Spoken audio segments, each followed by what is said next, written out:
an intricate piece of art that reflects who we are as a people. In its diversity, a greater and grander design always emerges. With a weaver who understands the value of each thread, who sees the whole picture of the dreams that these strands represent. Someone who will loom them into an integrated masterpiece. This is the Mindanao Development Authority, the weaver of the great tapestry that is Mindanao.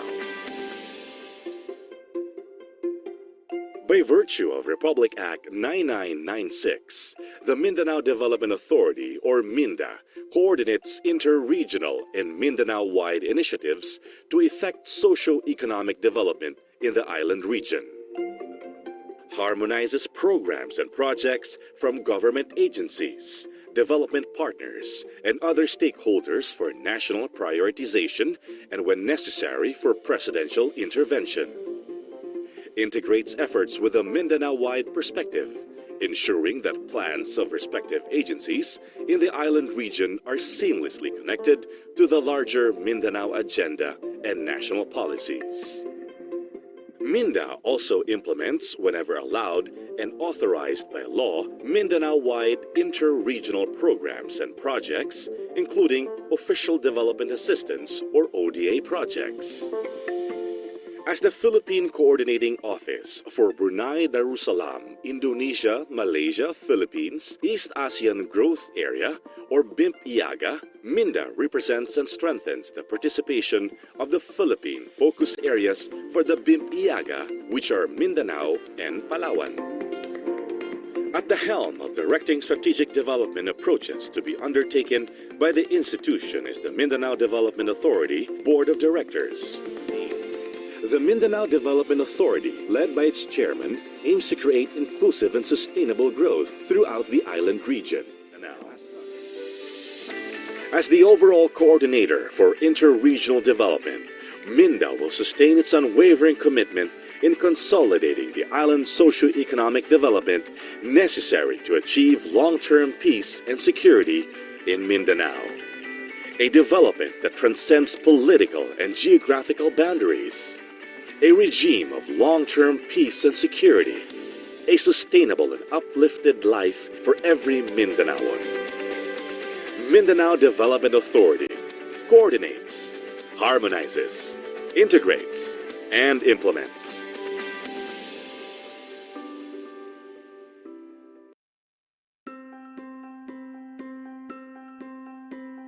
Dapat po munang alamin or matukoy ang pangunahing problema ng bansa upang mapagtuunan ng pansin at mabigyan ng solusyon. We should have specific goals, do research, and make a policy that is fair for everyone. Walang problema sa pulisiya.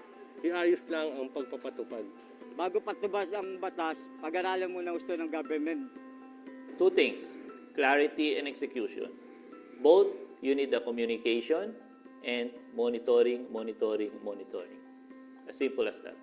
Mandato ng Philippine Institute for Development Studies o PIDS na gumawa ng mga pag-aaral at pananaliksik ng mga polisiya at programa ng pamahalaan at magbigay ng rekomendasyon sa mga mambabatas sa pagbabalangkas ng mga polisiyang makakatulong sa ating bansa.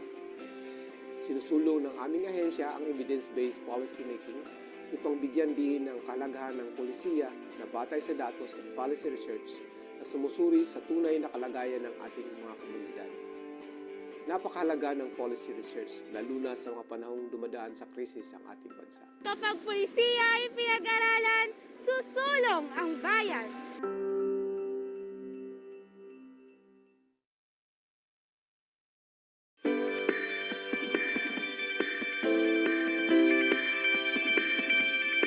Feels like I'm home.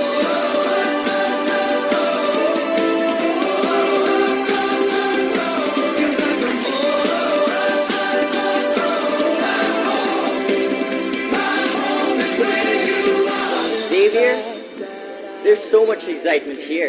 I fell in love with Xavier education because here, they don't only focus in academics, but also in the total formation of the students.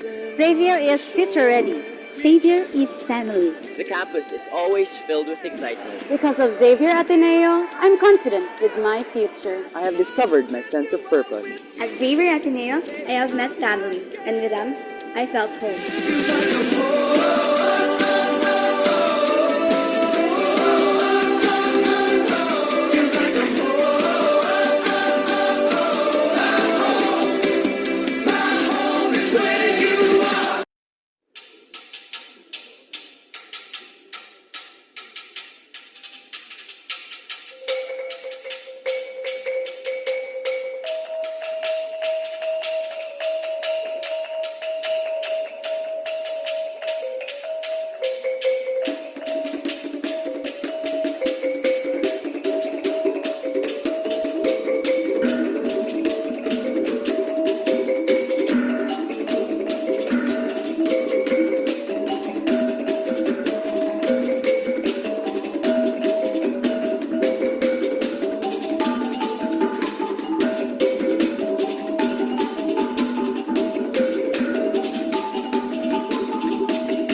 In its truest form, Mindanao is a tapestry, an intricate piece of art that reflects who we are as a people. In its diversity, a greater and grander design always emerges. With a weaver who understands the value of each thread, who sees the whole picture of the dreams that these strands represent. Someone who will loom them into an integrated masterpiece. This is the Mindanao Development Authority, the weaver of the great tapestry that is Mindanao. By virtue of Republic Act 9996, the Mindanao Development Authority, or MINDA, coordinates inter-regional and Mindanao-wide initiatives to effect socio-economic development in the island region. Harmonizes programs and projects from government agencies, development partners, and other stakeholders for national prioritization and, when necessary, for presidential intervention. Integrates efforts with a Mindanao-wide perspective, ensuring that plans of respective agencies in the island region are seamlessly connected to the larger Mindanao agenda and national policies. MINDA also implements, whenever allowed, and authorized by law Mindanao-wide inter-regional programs and projects, including Official Development Assistance or ODA projects. As the Philippine Coordinating Office for Brunei Darussalam, Indonesia, Malaysia, Philippines, East ASEAN Growth Area, or BIMP-IAGA, Minda represents and strengthens the participation of the Philippine focus areas for the BIMP-IAGA, which are Mindanao and Palawan. At the helm of directing strategic development approaches to be undertaken by the institution is the Mindanao Development Authority Board of Directors. The Mindanao Development Authority, led by its chairman, aims to create inclusive and sustainable growth throughout the island region. As the overall coordinator for inter-regional development, Minda will sustain its unwavering commitment in consolidating the island's socio-economic development necessary to achieve long-term peace and security in Mindanao. A development that transcends political and geographical boundaries. A regime of long-term peace and security. A sustainable and uplifted life for every Mindanaoan. Mindanao Development Authority coordinates, harmonizes, integrates, and implements.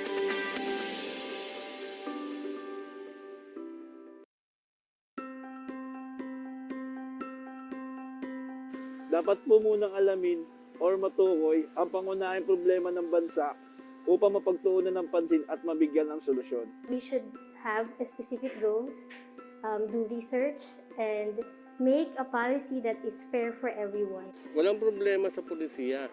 Iayos lang ang pagpapatupad. Bago patubas ang batas, pag-aralan muna gusto ng government. Two things, clarity and execution. Both, you need the communication and monitoring. As simple as that. Mandato ng Philippine Institute for Development Studies o PIDS na gumawa ng mga pag-aaral at pananaliksik ng mga polisiya at programa ng pamalaan at magbigay ng rekomendasyon sa mga mambabatas sa pagbabalangkas ng mga polisiyang makakatulong sa ating bansa. Sinusulong ng aming ahensya ang evidence-based policy making upang bigyan din ng kalagahan ng polisiya na batay sa datos at policy research na sumusuri sa tunay na kalagayan ng ating mga komunidad. Napakahalaga ng policy research, lalo na sa mga panahong dumadaan sa krisis ang ating bansa. Kapag pulisiya ay pinag-aralan, susulong ang bayan.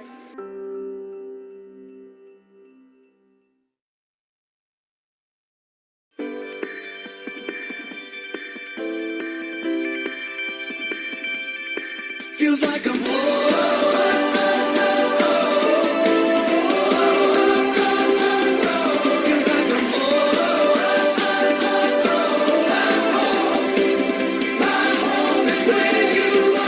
Xavier, there's so much excitement here.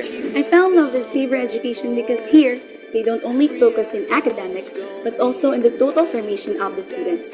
Xavier is future ready. Xavier is family. The campus is always filled with excitement. Because of Xavier Ateneo, I'm confident with my future. I have discovered my sense of purpose. At Xavier Ateneo, I have met family, and with them, I felt home. Feels like I'm home.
Good afternoon, everyone.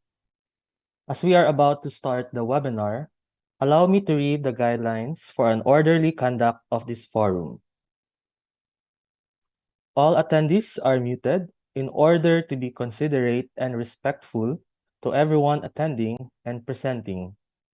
Please ensure that your display name is in this format: organization first, and then your first name, and then your last name. We will have a designated time to address your questions, but you may submit them at any time during the session. To submit a question to our panelists, please encode them in the Q&A text box or at the comment section for those who are watching via Facebook Live. Today's session is being recorded. Materials presented today and the recorded session will be shared with the participants through a Google Drive.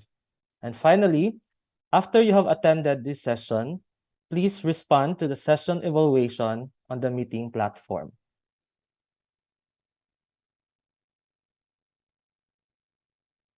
To officially begin, may we encourage everyone to pay attention to their respective screens for an opening prayer, to be followed by the singing of the national anthem, which will be delivered through a multimedia presentation.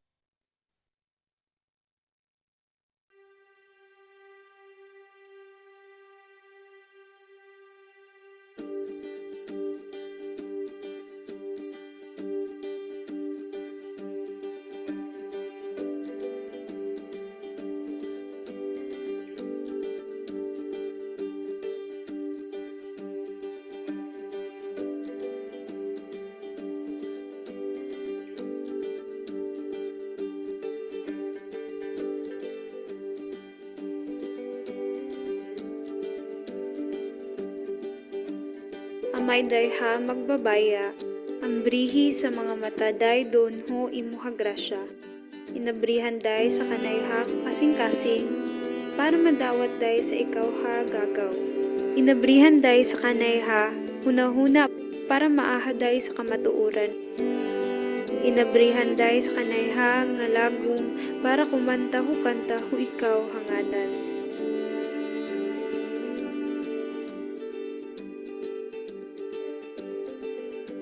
Bismillahirrahmanirrahim. Ya Allah, tumangni kami sarila. Ulang mo na menusya merga. Makatawbat na kami ka sa tito katawbat na tawfiki nga ang mga puso kami sa uba kami mamatay da kami babuloy ang mga Muslim. Ya Allah, pinalamatan namis ka. Bukiad ng kar kami. Siko pangananggan ay inunin mo kar kami. Ya Allah, pinalamatan namis ka kung mga walay. Api ambaling kaming gaon. Agusukya pakaawat ang kar kami. Kung makapinasar kami. Ya Allah, nabigyan kami ka sa panamat, bagar, agu ilmu, ang mausarami, siko di kang galmo ka, siko kalilintan, nagukapipian ino, Allahumma amin.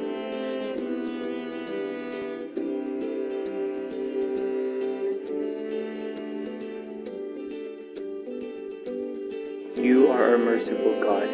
We kneel before you in humility. Lord, we have sinned in the failure of loving our neighbors.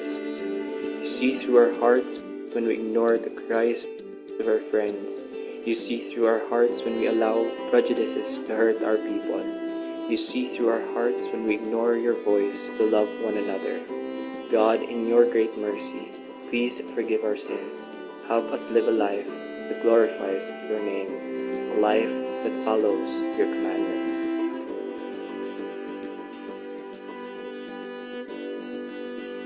Sa ngalan sa Amahan, sa Anak, sa Espiritu Santo. Amen. Labaw makagagahong ni Hinuon, pinaagi sa mga Espiritu Santo, ikaw nagahimo o kahiusahan, taliwala sa nagkadaiyang kinaiyahan sa mga tao. Kami nagakumpisal sa among mga kakulangan, isip mga tao. Among gihimo ang grasya sa nagkadaiyang kinaiyahan, isip hinungdan sa pagkalipod sa usag-usa. Among gilukop pamong nasod sa inhustisya, pagpanglupig ug mga pagpihi. Amahan, hatagi kami og gahom sa pagsaulog sa nagkadaiyang kinaiyahan, isip imong kumon ug dakong gasa. Hatagi og gahom among mga hunahuna aron makasabot kami sa mga kalainan sa usag-usa. Hatagi ug gahom ang among mga kasing-kasing aron among mapalambo ang pagtahod ug gugma alang sa usab-usa.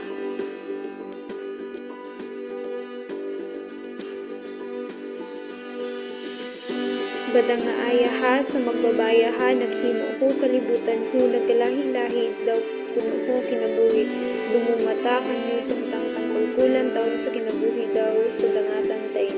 Badang nga ayaha sa bata din ha tagtudlo kanyo ho pagatiman ho mga sulod taw magdumata kanyo sumtang tagbuhaton taw sa makaya taw ha mahimo ha maayat ho mga siningan taw doon ho banawa taw.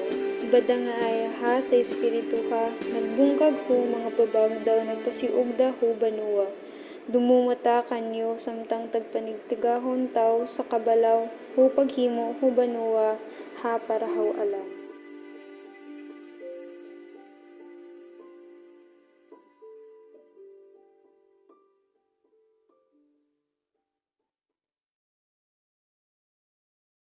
Mga kababayan, ang pambansang awit ng Pilipinas. Kayang magiliw, telas ng sinaganan, alam ng puso, sa dikit mo'y buhay. Lupang hinirang, tuyag ka ng magiting, sa manlulupin, di ka pasisigil, sa gagatang tutok sa simoy at sa langit kong pangaw, ay hinatang tulad, awit sa pagkayang minamahal, ang isang ng matawag mo'y tagumpay na naghihingi, ang bituin at araw niya kailan pang ay di magdidinig, lumalang araw ng walhagit pagsinta, buhay langit sa piling mo, ang inigaya na pagkay mga amin, ang mamatay ng dahil sa'yo.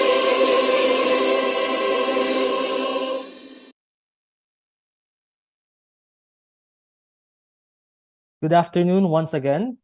On behalf of the organizing team, the Philippine Institute for Development Studies, Mindanao Development Authority, and Xavier University Ateneo de Cagayan, I would like to welcome you all to the 9th Mindanao Policy Research Forum.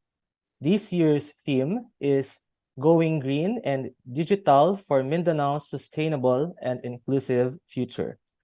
This webinar is part of the celebration of the 21st Development Research Month.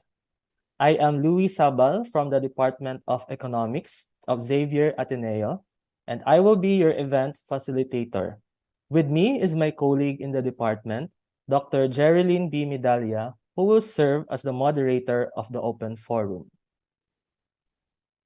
Before anything else, I would like to acknowledge our resource speakers, reactors, and participants from the different fields of professions. Today, we are honored to have the presence of two resource speakers, Dr. Aniceto C. Orbeta Jr., President of the Philippine Institute of Development Studies, and Secretary Maria Belen is Acosta, Chairperson of the Mindanao Development Authority and BIMP IAGA. We also have our three distinguished presenters with us this afternoon.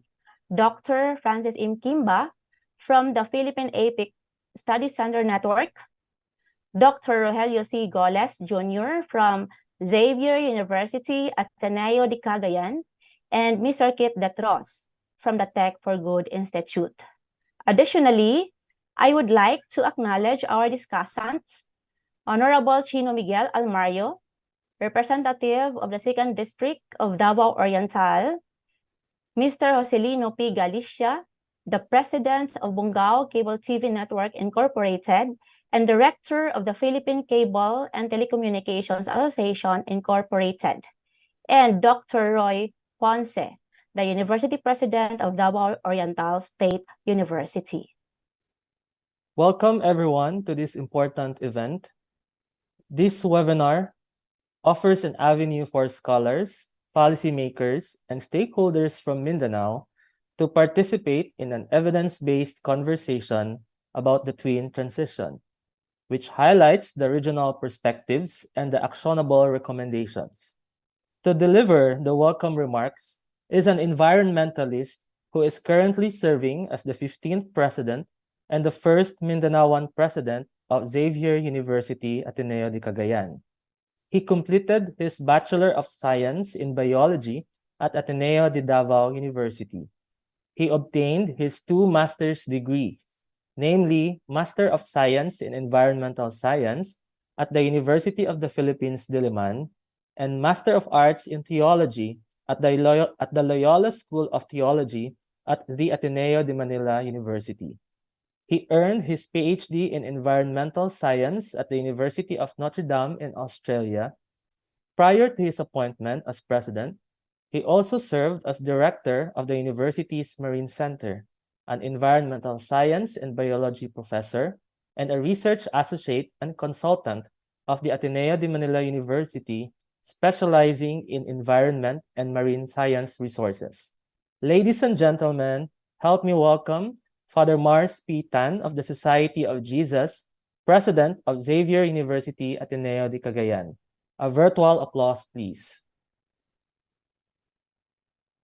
Thank you, Sir Louie. And my greetings to everyone all the way from Xavier University, Cagayan de Oro City. So maayong hapon sa tanan. It's my honor and pleasure to speak today at this virtual Mindanao Policy Research Forum before all of you, our distinguished organizers, resource persons, participants, and guests. I don't have to mention the names because Dr. Jerelyn Medalla already enumerated all of them, I think. And first of all, let me thank the Philippine Institute for Development Studies, or PIDS, the Mindanao Development Authority, or MINDA, and the Philippine APEC Study Center Network for inviting Xavier University to jointly host this important forum. From our end in Xavier University, I can speak together with my colleagues here, Engineer Dexter Law, Vice President for Social Development, and Dr. Roger Golez, one of the presenters, and together with the other participants from Xavier University, that we are glad and grateful to be part of this celebration and later on work. I understand that this celebration is an observance of Development Policy Research Month, which aims to produce research studies that will provide relevant recommendations to address pressing problems in society in the country. This year's forum, Mindanao Policy Research Forum, is centered on the theme, I quote, "Going Green and Digital for Mindanao's Sustainable and Inclusive Future," unquote, which for me is very timely and relevant. I believe that the twin engines to propel us to the future are these two, green and digital, though I would say also that should not just be limited to these. I congratulate the organizers for choosing this specific theme. Xavier University stands with all the stakeholders of the forum in going green and digital for Mindanao's bright future. Firstly, Xavier University is a Mindanaoan university through and through, and we will turn 100 years in 2033. For the past 90 years, our commitment to producing good leaders in Mindanao has not wavered. We are glad to be part of this forum and other activities that you might offer to collaborate with us so we can strategically position and prepare ourselves to contribute to building a sustainable and inclusive future for Mindanao in our modest ways together with all of you. Secondly, I would like to share with you that Xavier University, as a Filipino Catholic and Jesuit university, is enrolled as a Laudato Si University, committed to a 7-year journey toward integral ecology to protect the earth and dignify humanity. The 7-year Laudato Si journey is based on Pope Francis's environmental encyclical Laudato Si, which I know is familiar to many of you, especially the Catholics. And Xavier University is one of the 130 founding members all over the world, working for a more sustainable world using the Laudato Si Action platform and regularly assessing ourselves in 7 key areas in human life intertwined with environmental issues and problems, namely responding to the cry of the poor, responding to the cry of the earth, fostering ecological economies, adopting sustainable lifestyles, providing ecological education, offering knowledge and guidance in ecological spirituality, and lastly, aiding local community resilience and empowerment. Xavier University believes that going green is a key to a sustainable and inclusive future, but environmental issues have to be taken always as closely interconnected with social, economic, political, and cultural components of the society. Going green cannot be seen and treated as only a single isolated issue or problem in any context. Thirdly, as regards going digital, Xavier University fully supports this with the Mindanao Policy Research Forum stakeholders. And I gladly share here that as a university, digitalization has been an essential component in our core business of teaching and learning, especially during the 2-year COVID pandemic period. At the outset, Xavier University was able to continue our classes, same as the other schools in the whole world, and prepare our students to shift from on-site to online modality of teaching and learning for 2 years with minimal glitches. Furthermore, our infrastructure, our commitment to digital technology is a continuing task by upgrading our digital infrastructure and system and innovating more relevant IT programs. However, Xavier University also believes that alongside going digital is the necessity of value formation to properly guide and leverage the use of digital tools to better serve humanity and society. With the advent of artificial intelligence, the use of far advanced technology to mimic or replace natural human intelligence and capabilities, all the more we are convinced of the prime importance of inculcating the correct values in our students and among ourselves to serve as a moral compass as we navigate our ways towards a sustainable, inclusive, and prosperous future using green and digital engines. So thank you everyone, and may God bless us all in our present forum and then the other work that we will do afterwards. Again, may hapon sa tanan. Thank you very much for that warm welcome, Father Mars. As we continue, an opening remarks will be given by the President of the Philippine Institute for Development Studies. His research interests include education and labor market issues, social protection, impact evaluation, applied economic modeling, and the information and communication technologies. He has a PhD in economics from the University of the Philippines School of Economics and did postdoctoral studies at the Harvard University. He was a professorial lecturer at the UP School of Economics and a visiting researcher at the Asian Development Bank Institute. He also served as a consultant to multilateral and bilateral agencies and a principal investigator for the Innovations for Poverty Action. Ladies and gentlemen, please help me welcome Dr. Aniceto C. Orbeta Jr. A virtual applause, please.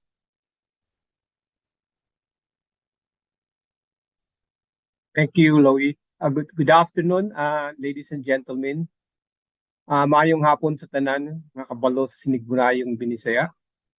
Madayaw na hambong sa mga kamayo. I am from Surigao del Sur. It gives me pride to be able to speak comfortably in these languages.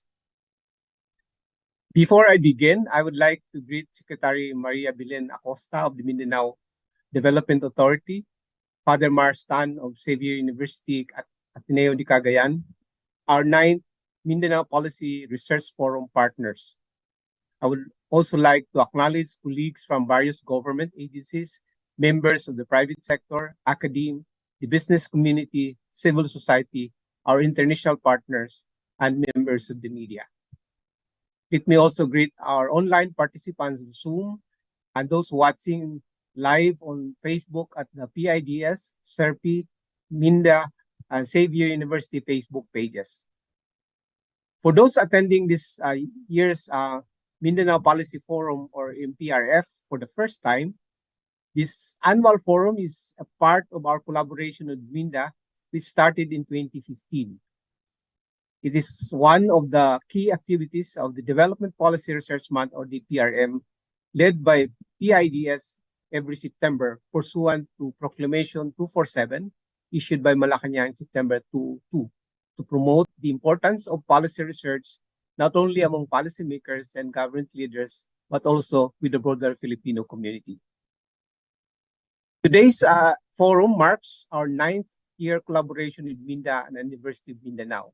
This year, we partnered with the Philippine Apex Study Center Network, or PSCN, and its member institution, Xavier University, Ateneo de Cagayan. The MPRF for this year, focusing on the theme Embracing Environmental and Digital Innovations for Sustainable and Inclusive Future in Mindanao, provides a platform for academics, decision makers, and interested parties from Mindanao to engage in evidence-based dialogue. This discussion aims to shed light on the dual transition encompassing both green transition and digital transformation, while emphasizing the viewpoints and actionable recommendations specific to the region.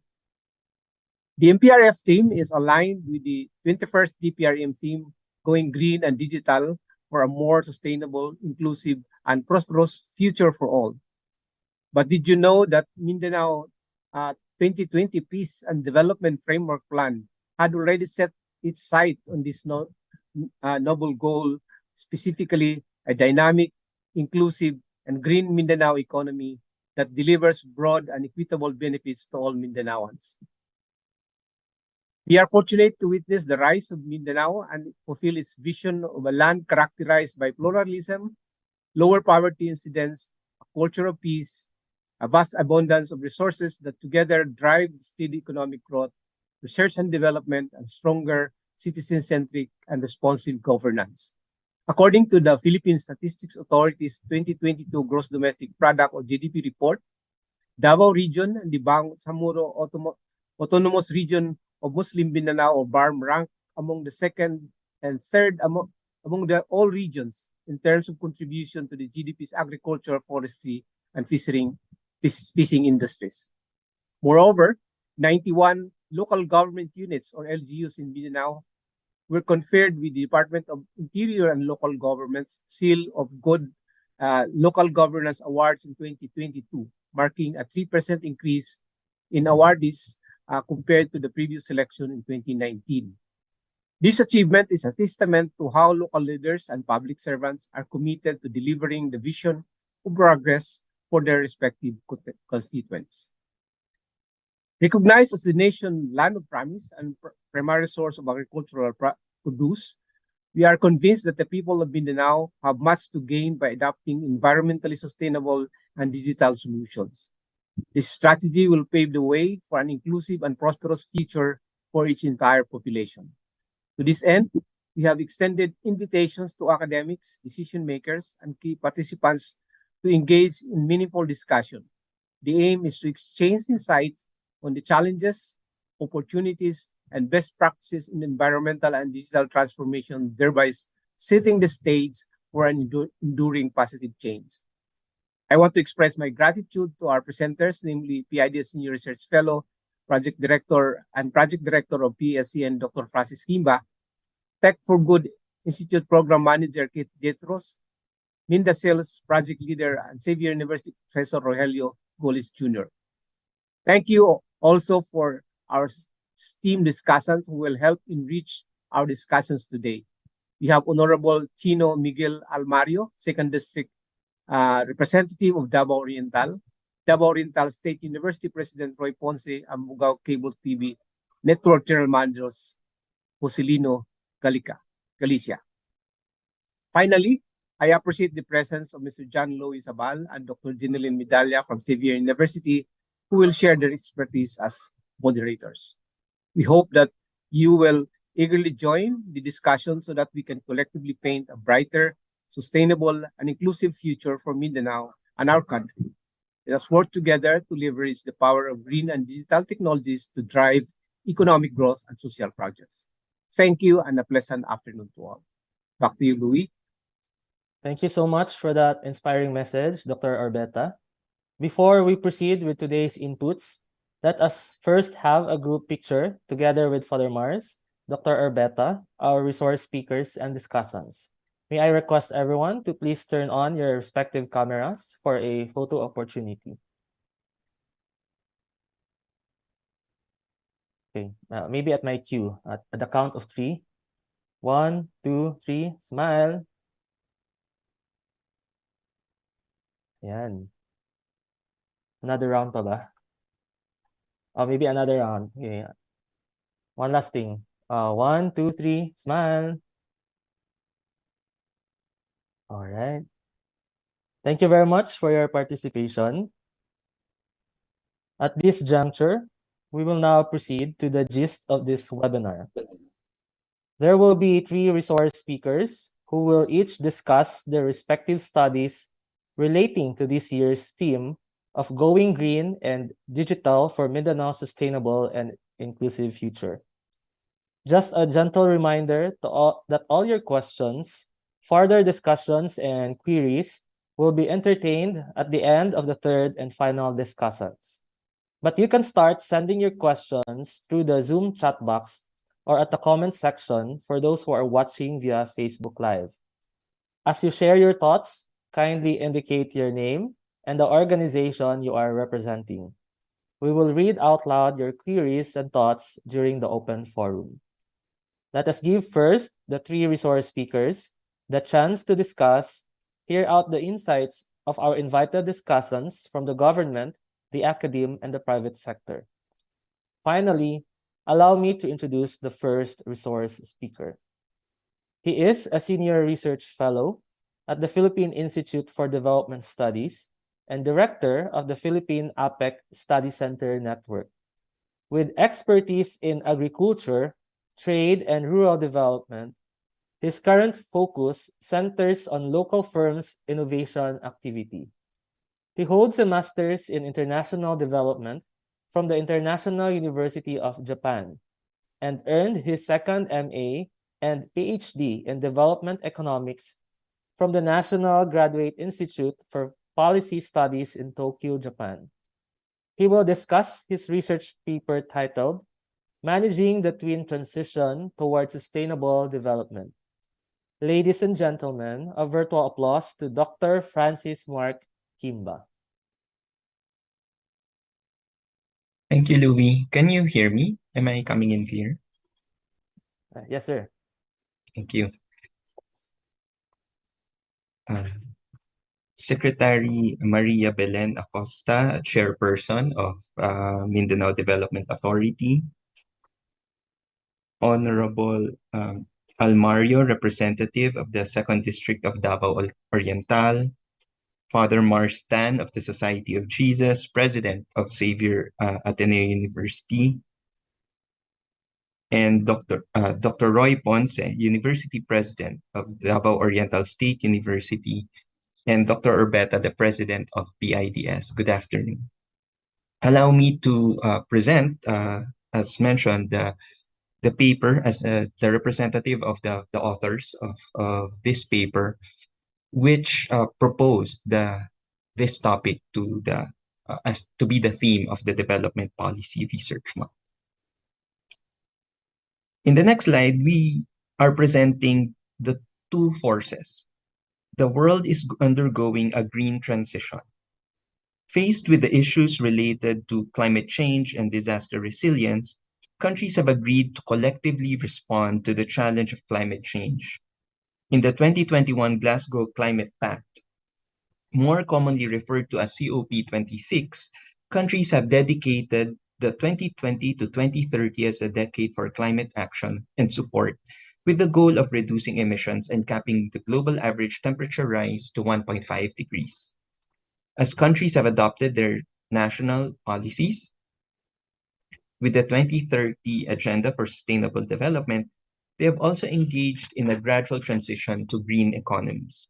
As part of the green transition, countries are also exploring the shift to smarter production and consumption systems. And as the benefit-cost ratio of renewable energy rises, green energy projects have multiplied. At the same time, countries are facing rapid digitalization. In parallel to their green transition, countries have worked towards the adoption of digital technology, such as the digitalization of services and payment systems to improve service delivery, support businesses, and combat corruption and tax evasion. Countries have also implemented policies fostering the emergence of a digital economy, including smart manufacturing, fintech, e-health, services like telemedicine, and smart agriculture. The world has also begun adopting advanced digital technologies such as artificial intelligence, robotics, big data, Internet of Things, blockchain technology, and others, which are converging with nanotechnology, biotechnology, and cognitive sciences to form the bedrock of the fourth industrial revolution. Indeed, countries of all income levels are engaged in this dual transformation, the green transition and digitalization. But first, let me define what is this dual transformation. In the next slide, we see that the dual transformation or twin transition refers to the mutually interdependent transformations of digitalization and adoption of green processes occurring simultaneously across countries. The digital transformation of the economy and society and the shift to a sustainable model of production should be viewed as closely intertwined and simultaneous. Digital innovations are indispensable enablers of green transition. A number of cases have been documented that provide examples of how digital technologies enable the transition of businesses and economies. Advanced technologies such as sensors or satellite data, which enable the gathering and reporting of precise information on tree species and biodiversity counts, have been utilized by FAO and World Bank to monitor the implementation of environmental standards in illegal logging and fishing.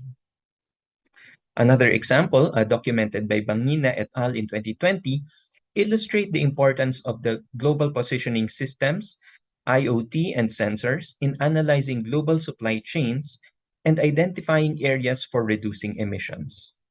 Finally, Gigler 2020 explained how blockchain can be a powerful tool to improve the transparency, accountability, and traceability of greenhouse gas emissions. Blockchains can be catalyzed through smart contracts to better calculate, track, and report the carbon footprint of processes across value chains. Meanwhile, the greening of digital technologies has become a critical success factor for digital transformation and upgrading. As the global value chains evolve and the governance of the lead firms shift to the use of more sustainable production processes, all stakeholders along the value chain would be forced to acquiesce to the change in policy and ensure technologies adopted support environmental goals. Only firms with the existing capability to adopt technology and innovate processes would be able to be successful in maintaining participation in global value chains. An example would be the apparel industry in Sri Lanka, in which lead firms, following environmental standards like the ISO 14001 and the LEED, were able to induce green transition to the suppliers engaged in the production process. The next two slides show the SDGs are related to the dual transformation. I won't go through all of them in the interest of time, but let me just highlight SDG 2, Zero Hunger, as I think this is very important, especially for the Philippines and even for the region, for Mindanao. SDG 2 is about zero hunger. And how is this related to the twin transition? As sustainable agriculture and food production are critical to achieving zero hunger, this SDG is directly related to the green transition and digitalization through strategies related to the optimization of food production and distribution, as well as the reduction of food waste. Let's proceed to the next slide. Allow me to mention 4 SDGs closely related to the green transition and digitalization. For example, SDG 12, which is on responsible consumption and production.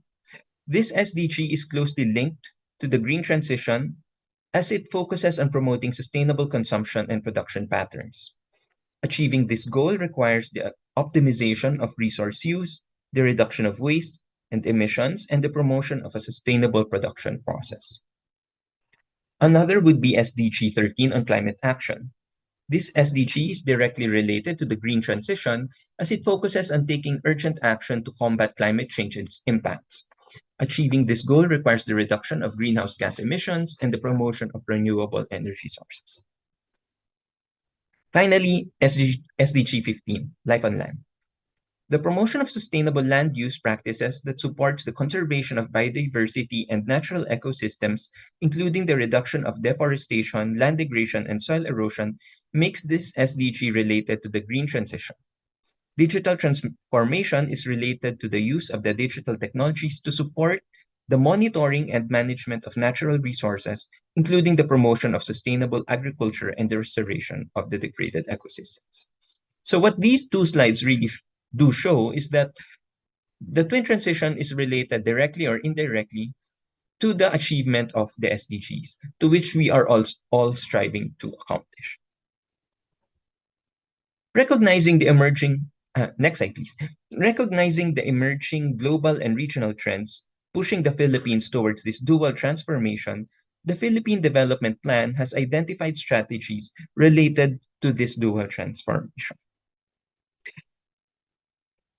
The 2023 to 2028 Philippine Development Plan recognizes the environmental forces and digital trends as factors shaping the future of the Philippines. To this end, the underlying theme of transformation has been adopted by the Philippine Development Plan. Strategies related to the digitalization and green transition of production sectors have been identified in the various chapters of the Philippine Development Plan. I won't go through all of them, but let me just mention the strategies related to communities. Communities are also encouraged to adapt to the dual transformation. One strategy is the adoption of green features in housing and community design, such as the renewable energy, green roofs, rainwater harvesting systems, rain gardens, permeable pavement, green construction materials, nature-based storm drainage systems, greywater recycling systems, and energy-efficient windows, with reference to the Green Building Code. Construction companies are also encouraged to conduct R&D to adopt green architecture and additive manufacturing, which would reduce production costs. I think it's also important to mention that there are strategies identified which are related to labor and employment. These would include the government creating a database of green jobs, which implementing the Green Jobs Human Resource Development Plan, and intensifying the integration and mainstreaming of green competencies in TVET and education programs. Aside from the Philippine Development Plan, other government documents have also acknowledged the role of technology in the green transition. The foresight document of the government entitled Pagtanaw 2050 or Looking Ahead, which was published by the National Academy of Science and Technology in 2021, listed a number of technologies for the environment and climate change operational area. We also found out that the DICT is going to release their plans for this administration, which also highlights the role of ICT in the achievement of the green transition. So what this tells us is that government plans are also embracing the idea of the twin transition and preparing the Philippines to adapt to these twin forces. However, in the next 2 slides, there remains questions that need to be answered to ensure that this dual transformation supports the achievement of a sustainable future for the Philippines. For instance, what would be the impact for local industries? For developing countries, the dual transformation of green transition and digitalization involves accelerating a process of industrialization that would normally take decades. So industries are now undergoing these two transformations in parallel. Digitalization entails businesses using digital technology, which would include data analysis, cloud computing, artificial intelligence, Internet of Things, and even edge computing for all aspects of the business process, from product development, production, operations, sales, and even materials recovery. Meanwhile, green transition entails designing, building, and scaling products and operations so that these become more efficient, more sustainable, and more resilient. Sustainable design or circular practices not only reduce a product's environmental footprint, but also improves the resource use efficiency, making manufacturers more resilient to supply chain shocks. The intersection of digitalization and green transition is resulting in opportunities for servicification as well. E-invoicing and two-way communication platforms have helped tailoring services adapt to the specific needs of customers and change behavior towards greater conservation. Smart water metering has improved the water infrastructure and helping to alleviate droughts and water shortages. Let's look at the labor side. So how will the dual transformation affect work?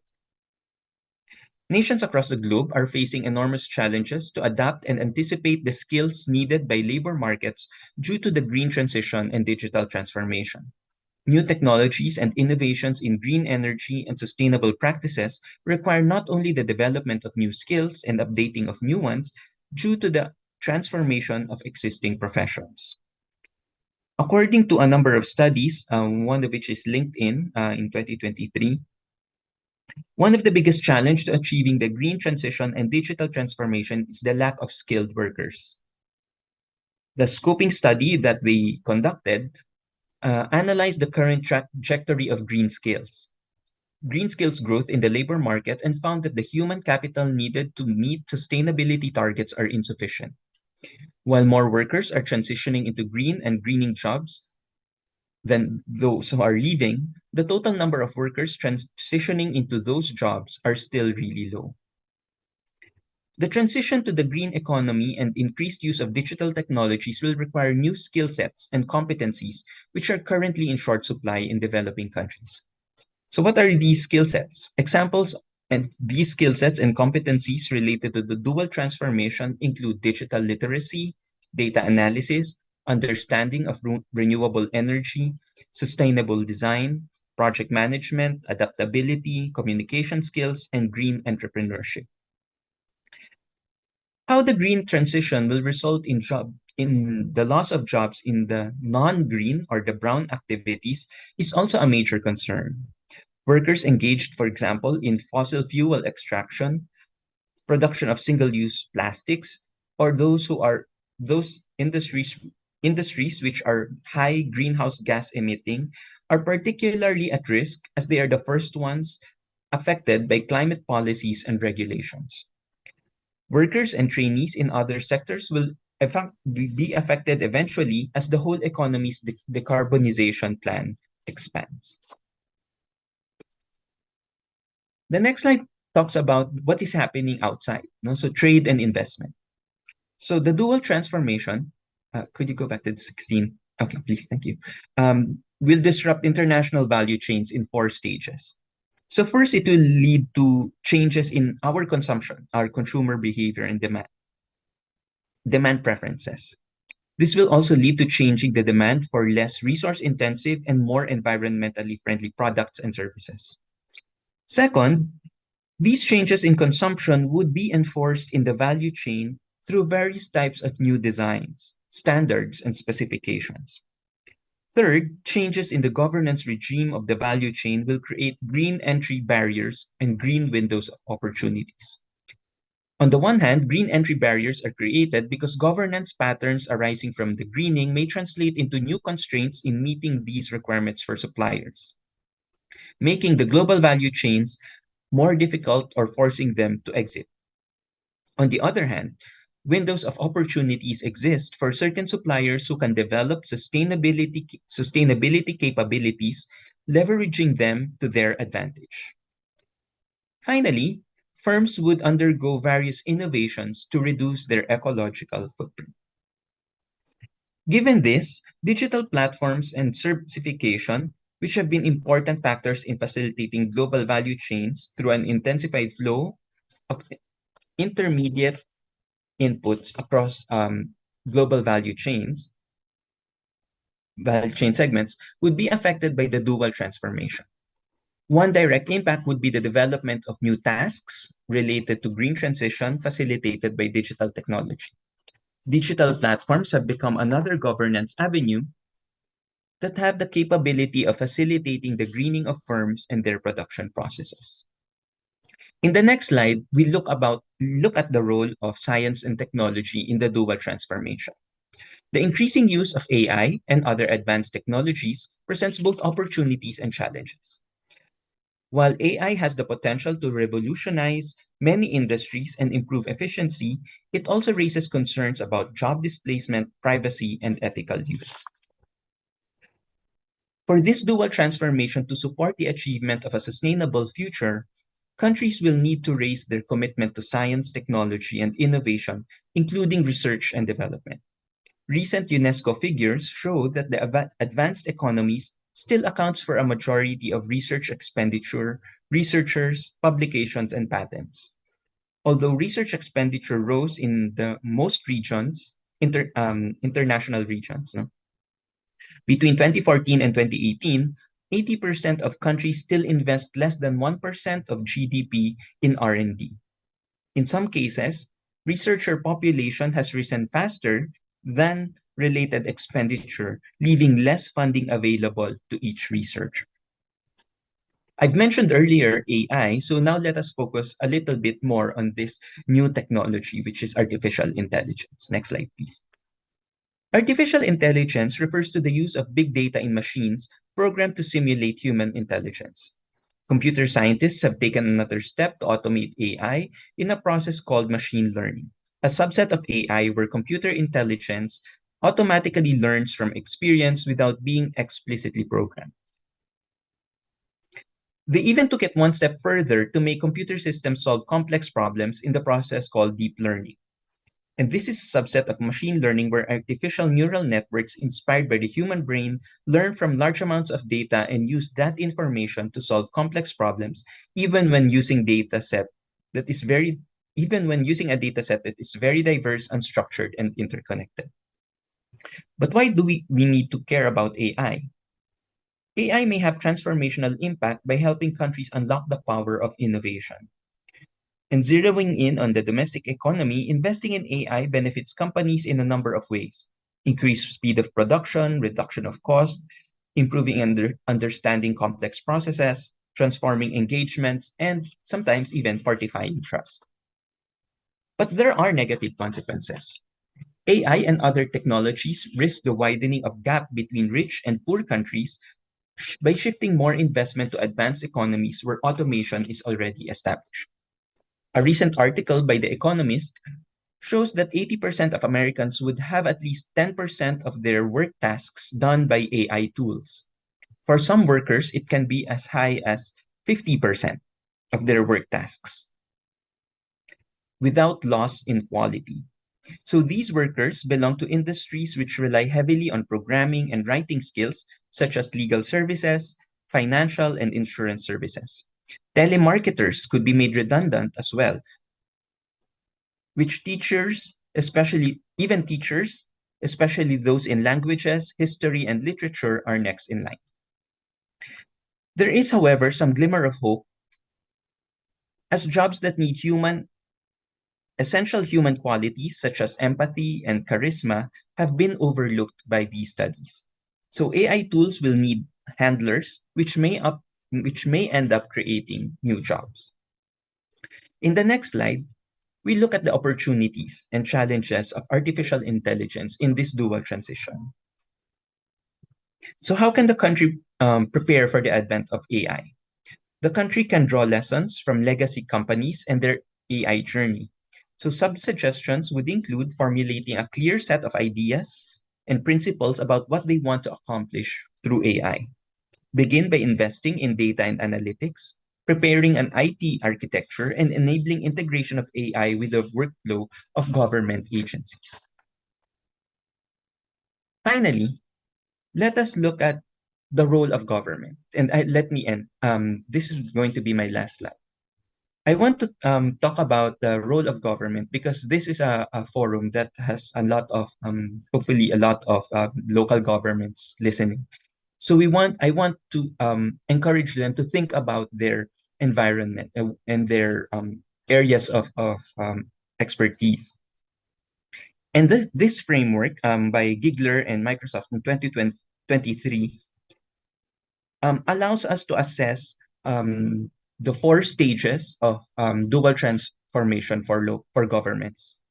The first stage is fragmented, which is characterized by governments setting ambitious targets aligned with SDGs and Paris Climate Agreement.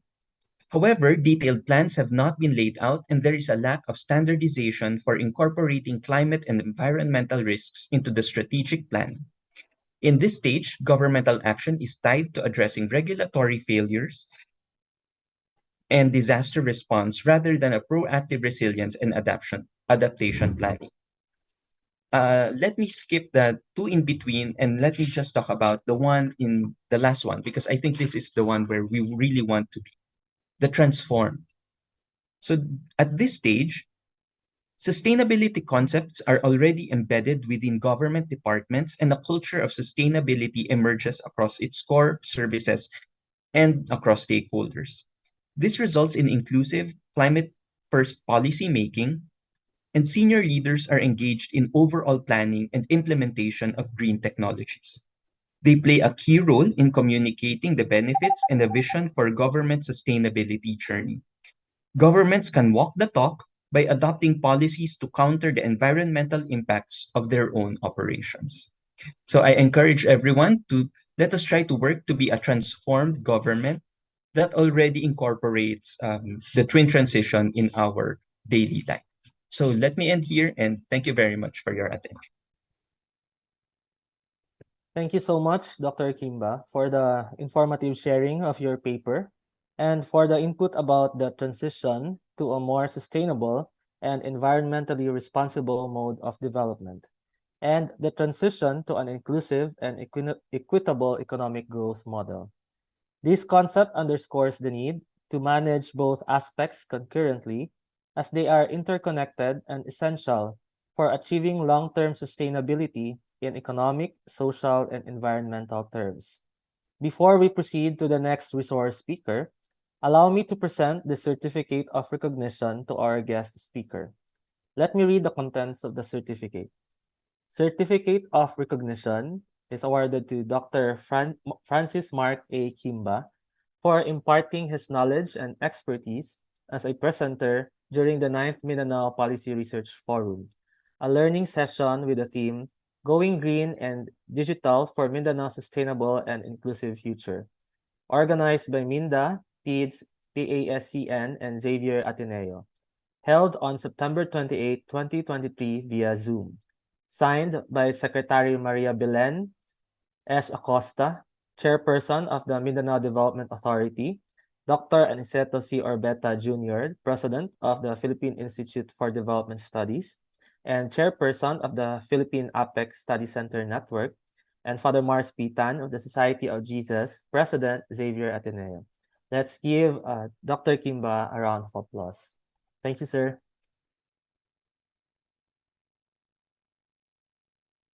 Our second resource speaker will share his inputs on the role of digital economy companies and MSMEs in the twin transition.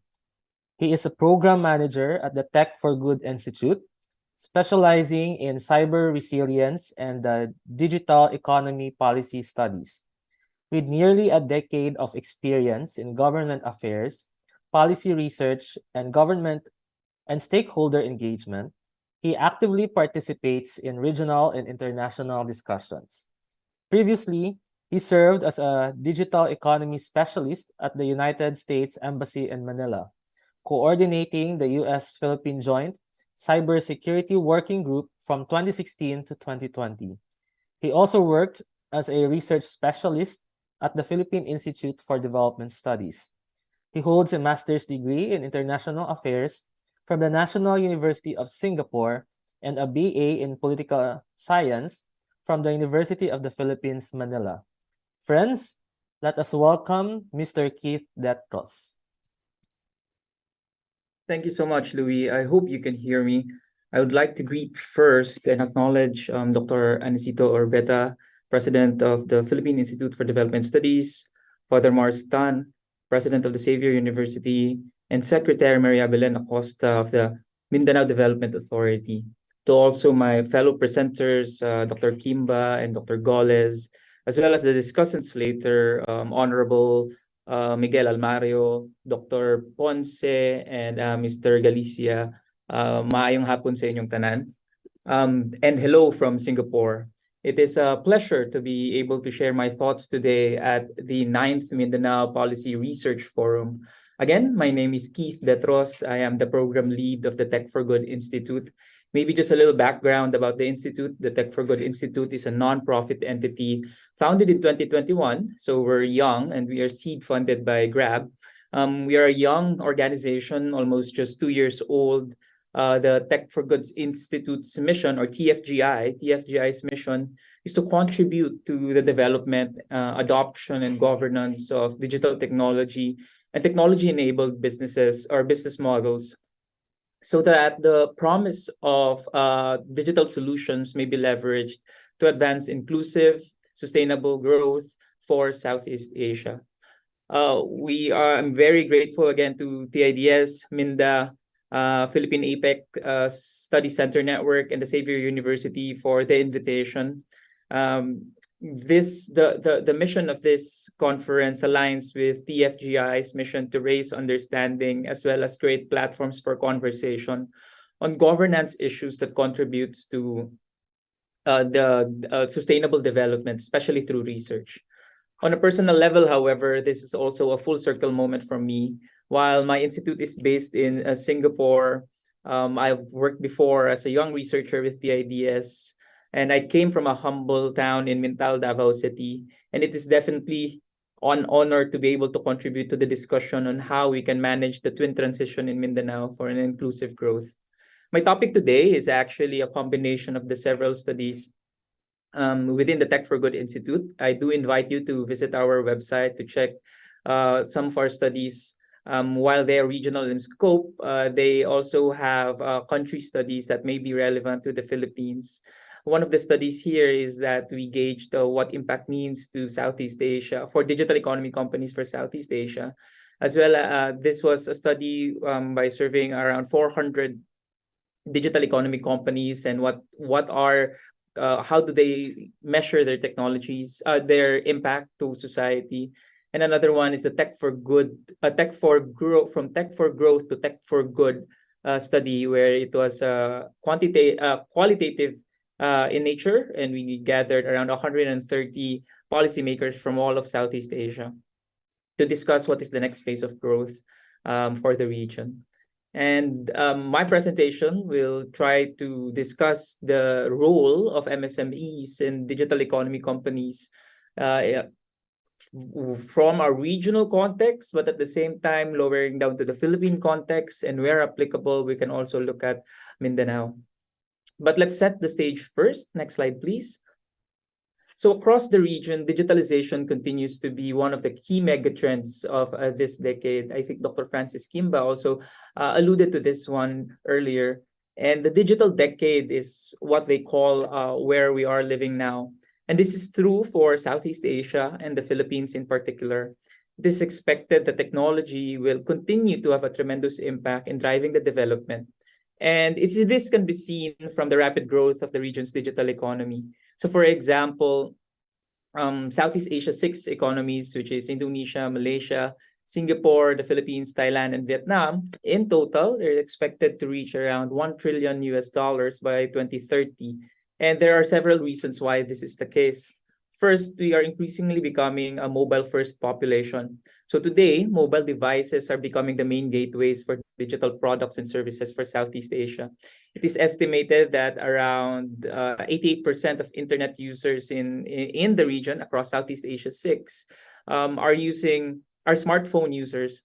And the region's mobile traffic accounts for almost 2/3 of all the online traffic. Consumers' mobile-first digital behavior actually drives the adoption of digital products and services for both work and personal purposes. And at the same time, I bet across the region, I think the mobile penetration rate is 132%, which is a testament to its people having more than one phones. And I bet of the 257 people or participants in our Zoom call right now, some of you are doing this call using your phone, as well as there's another phone in your bag or in your pocket. A second thing is that there's no denying that the COVID lockdowns in the past have accelerated the digital adoption, leading to more digital consumers. For instance, in the Tech for Good Institute's study, we found that 30% of the consumers in Southeast Asia 6 started using digital services during the pandemic. However, most of them, or 90% of them, will likely to do so. This is because technologies are sticky technologies, and once you are introduced to a new way of doing things or a better way of doing things, you tend to stick to it. In the Philippines, online payments also picked up. GCash reported, for example, that from 3 million users in 2015, by September of 2022, there had around 66 million users. Another megatrend that we're seeing from a regional perspective is that online to offline platforms such as e-commerce, ride-hailing, and food delivery have lowered barriers to entry for the digital economy consumers. So businesses have started, even the MSMEs have started leveraging technologies to grow their business, not only locally, but regionally as well. If we go to the next slide, which is a slide on the Philippines, there's reason to believe that we have room for growth. 2022 estimates by the Philippine Statistics Authority noted that the digital economy is estimated to contribute already $2 trillion, 2 trillion pesos, or 9.4% of the country's GDP. This is an 11% increase from 2021. And there's much potential here with significant economic price if you can accelerate, foster, or sustain this growth. According to Google, the Philippines is gross merchandise value. This is Google Temasek Bain. The internet economy could reach between 100 and 150 billion by 2030. Not just for the Philippines, but I think this is for the. I think this is just for the Philippines. Sorry for that. So finally, with a young population, the median age of Filipinos is around 25 years old. We are relatively young compared to the global average of 30 years old. There's considerable potential for expansion of the Philippine digital sector. In 2021, in January, Filipinos aged 16 to 24 spent the highest average amount of time using the internet. And the number of digital buyers in the Philippines is expected to grow by 16% annually from 2017 to 2022. This is the second highest growth rate, just behind Indonesia. This is key because with a young population, they will also become digital natives. And if nurtured with the right skills and competencies, they can also make up the talent base for growth. Looking at Mindanao, I did some simple calculations last night, based on PSA notes, which is on the next slide. Firstly, in Mindanao, there are like around 7 in 10 households in Mindanao owns a mobile phone. This trend is slightly lower than the national average of 8 in 10 households in the Philippines. And if you can capitalize on this by connecting to the internet or using this as an entry to deliver goods and services, then digital transformation can also be hastened. I acknowledge this is also a difficult or a tall order, but this is a must-win challenge. Second, however, only around 39% of households in Mindanao has access to the internet. Again, this is lower than the national average of around 56%. Zamboanga Peninsula, for example, has the lowest proportion of households with internet access, while Soxargen and the Davao region are the two having the most access in terms of household. And finally, the most common type of connection being used in Mindanao is via mobile broadband network, which is around 31% of internet users identified or reported this as their way of connecting to the internet. This follows the regional trend we are seeing in Southeast Asia. Earlier, as we moved from the region to the Philippines to Mindanao, we see the importance of the mobile phones as an entry into the digital economy.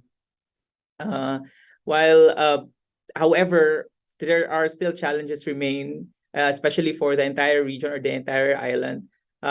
This is because it's still the number or the internet penetration rate, the household connection to internet access still is below the national average when it comes to digital transformation. So it is against this backdrop of digitalization that we can talk about the twin transition. While we pursue digitalization in Mindanao, we must not lose sight of what could be or what is the other side of the coin. This transition can also be green. This can also be inclusive, equitable, and sustainable. The challenge here, however, next slide, is we should not forget about the green part. In Southeast Asia, the Philippines, and Mindanao, this will be a balance of two things. This is responding to the effects of climate change, but as well as driving development agenda for the population, for some of the fastest growing economies. These dual challenges, however, are not an endeavor for global tech companies only, especially when we hear of the word digital or just technologies. These problems are not just for your Google, your Meta, your Amazons of the world. Yes, they do play a big role, but there is also one more key component that is prevalent and evident in this transition. And they may just be just as important than the huge players as well. There is space for the smaller players in the digital economy to play a role in the dual transition. And my point here is that next slide. This is because micro, small, and medium enterprises, we've often heard, have become the backbone of the economy, not only in the Philippines, but in Southeast Asia as a whole. There are 71 million micro, small, and medium MSMEs in Southeast Asia based on the data from the Asian Development Bank. They can be your sari-sari store in the streets of Surigao, or a small entrepreneur weaving shawls or clothes in Bali, Indonesia, or a startup in Taguig or Cebu doing or supporting or developing new apps and technologies. And consistently around the region, we see an important role they play in development. Next slide. MSMEs account in Southeast Asia for 67% of ASEAN's total employment and 41% of its GDP. This count, especially on employment, is likely to be even higher, as many of the micro enterprises actually operate informally. A recent study by ILO, or the International Labor Organization, shows that globally, MSMEs account for an even larger proportion of employment than previously thought. And despite the numbers, MSMEs in the region contribute to around 19.2% of total export value in 2020. So MSME development is already part of most of the country's long-term goals, with their success as a crucial driver of inclusive economic growth and digitalization. These companies are embedded, actually, the MSMEs are embedded in the communities they serve, and they actually bridge the first and the last mile of the economy, if you think about it. Next slide, please. Diving deeper into the context of the Philippines and Mindanao, the 99% figure actually holds true. So in the Philippines, it's around 99.58 of all businesses are MSMEs. They generate around 5.4 million jobs, or 64%, or 65% if you round it up, of employment generated by businesses in the country. As for Mindanao, it still holds true. The trend is still the same. Look, the figure is a bit higher, just slightly by several decimal points, with SMEs generating actually close to 1 million jobs there. And it's about 76.45% of all the total employment generated by businesses in Mindanao. Next slide, please. As the backbones of many Southeast Asian economies, all economic transitions, including this digital and green transition, can only happen if MSMEs are part of this transition. So how can they be part of this twin transition? They can do this by partnering first with digital economy companies and also by leveraging technologies that are responsible, supportive, facilitative, and transformative in nature. Responsible technologies are the ones that ensure that products and services do no harm. And these are baseline commitments that are needed for companies to be able to maintain and the license to operate.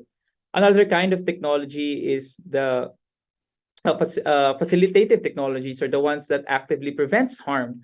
Our previous speaker noted AI. Actually, Google, for example, uses AI to block around 10 million spam emails and phishing emails per minute.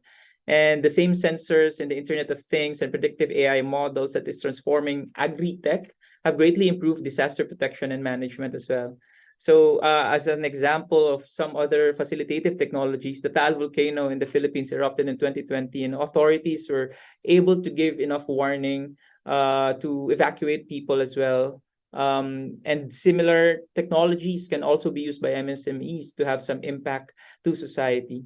Technology can also increase efficiency in a facilitative manner. This is perhaps one of the most common use cases for digitalization. This is to streamline the process, save time, as well as increase access, lower cost, and reduce waste. So by reaching and serving customers, for example, GCash is part of a solution for financial inclusion that is helping the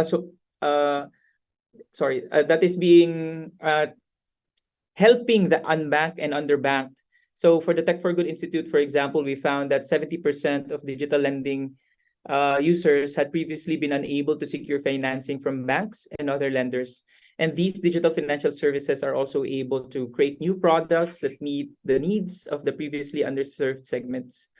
Another homegrown example, for example, is Grocery, tech-enabled B2B platform benefiting over 1 million sari-sari stores across the Philippines. Grocery assists in these stores in managing their inventory, enabling them to place orders and receive deliveries conveniently.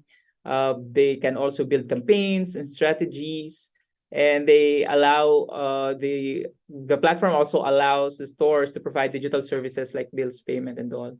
And I think in Mindanao, MasterCard has announced partnership as well with Minda on micro, small, and medium enterprises, especially when it comes to the region's agriculture and tourism sectors. So the initiative seeks to include citizen digitalization as well as resilience or cyber resilience programs.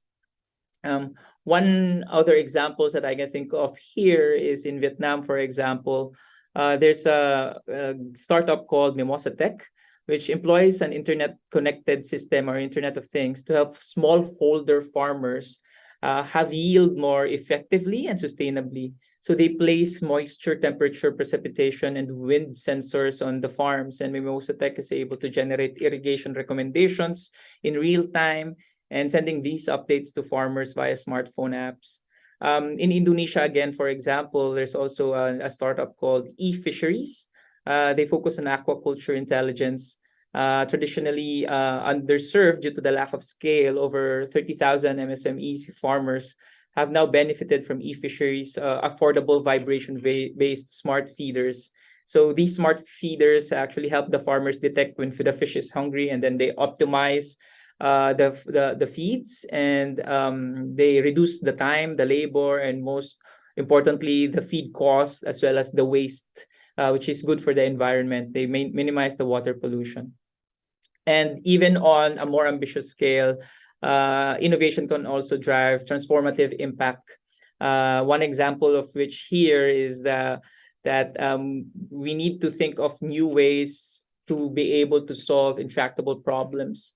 One example in the Philippines, for example, is the initiative of GCash, where in partnership with the G Forest, in partnership with Hope and Central Pacific Food, it has planted 1 million coconut trees in Mindanao alone. So it also has impacted the lives of smallholder farms. And the thing is, as I talk about these different technologies and different applications, the interest is there from MSMEs. A survey from the Employers Confederation of the Philippines showed that over half of the responding MSMEs are aware and actively contribute to the attainment of sustainable development goals. In our own research from the Tech for Good Institute, we also see that around 85% of the digital economy companies expressed intention towards responsible innovation and sustainability. While the challenge, however, still remains because while a lot of them say that they want to do good, MSMEs still face challenges, as we will discuss on the next slide. I think because in the interest of time, we'll run through just the key challenges for MSMEs. One is limited information on costs and benefits. Like, where do they even start? Will this investment pay off in the long run? But more than just the money, it's more also of the information to be given to the MSMEs that is crucial. They might also face limited capacity. All of their efforts, all of these technical terms may be too complicated. Hence, fit for purpose initiatives can help address this issue, and technical capacity as well, which includes upskilling and reskilling of MSMEs. And finally, access to finance. In the research of the Tech for Good Institute, 60% of MSMEs in the region noted that they're unable to obtain loans needed from traditional financial institutions. So if you also give, they would also need some investments for the twin transition, digital and green transition. Then we also need to support MSMEs for this one. To wrap up, next slide, please. I think the main thing here is that no one should be left behind between this green transition and digital transition. There's still challenges for the Philippines. Digital access is still uneven. Segments of the population also face challenges in adopting digital technologies, and there are digital gaps as well, and sustainability remains an important consideration. I'll end here, and I look forward to the discussion later on how we can enable sustainable and inclusive growth and development in Mindanao. Thank you so much for the time. Thank you so much, Keith, for sharing important insights on how small and medium-sized enterprises and digital economy companies contribute to and are impacted by the twin transition, as well as the roles, challenges, and opportunities these specific businesses have in shaping and adapting to these transformative changes. Before we proceed to our next resource speaker, allow me to present the Certificate of Recognition to our guest speaker. Let me read the contents of the certificate. Certificate of Recognition is awarded to Mr. Keith Detros for imparting his knowledge and expertise as a presenter during the 9th Mindanao Policy Research Forum, a learning session with the theme Going Green and Digital for Mindanao's Sustainable and Inclusive Future, organized by MINDA, PIDS, PASCN, and Xavier Ateneo, held on the 28th of September 2023 via Zoom. Signed by Secretary Maria Belen S. Acosta, the Chairperson of the Mindanao Development Authority, Dr. Aniceto C. Orbeta Jr., President of the Philippine Institute for Development Studies and Chair of the Philippine Apex Study Center Network, and Father Mars Pitan of the Society of Jesus, President Xavier Ateneo. Let's once again give Mr. Keith Detros a round of applause. Thank you, sir. Our third and final resource speaker is our very own Xavier Ateneo. He will discuss the key results of a research project on Mindanao Clean Energy Living Laboratories, which, by the way, the Economics Department of Xavier Ateneo has been assigned to handle the socio-economic component. He is the overall team leader of the Mindanao Clean Energy Living Laboratories, or we call it MindaCELLs, of the Access to Sustainable Energy Program, funded by the European Union. He is a mechanical engineer and a key figure in advancing energy access and sustainable practices in Luzon, Visayas, and Mindanao. He earned his Doctor of Philosophy in Mathematical Sciences in 2015 from the University of Science and Technology of Southern Philippines. He is known for his research on clean energy and currently works on resource and sustainability mapping of renewable sites in Mindanao. Ladies and gentlemen, a virtual round of applause to Dr. Rogelio Golez Jr. Sir Toto? Okay, thank you, Sir Louie, for the introduction. May I share my PowerPoint?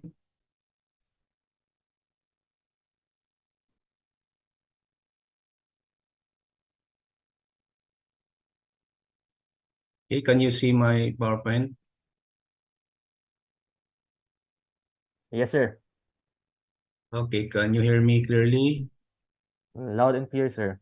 Okay, so good afternoon, everyone. I'm Rogelio Golez Jr. I'm honored to present the MindaCELLs research output entitled GIS Mapping of Biomass Energy Potential and Resource Assessment of 5 Major Crops in Mindanao. So for my topic outline, so I'll present the project background of MindaCELLs, and then the MindaCELLs project components, and that GIS mapping of biomass, energy potential, and resource assessment of 5 major crops in Mindanao. So what is Mindanao Clean Energy Living Laboratories?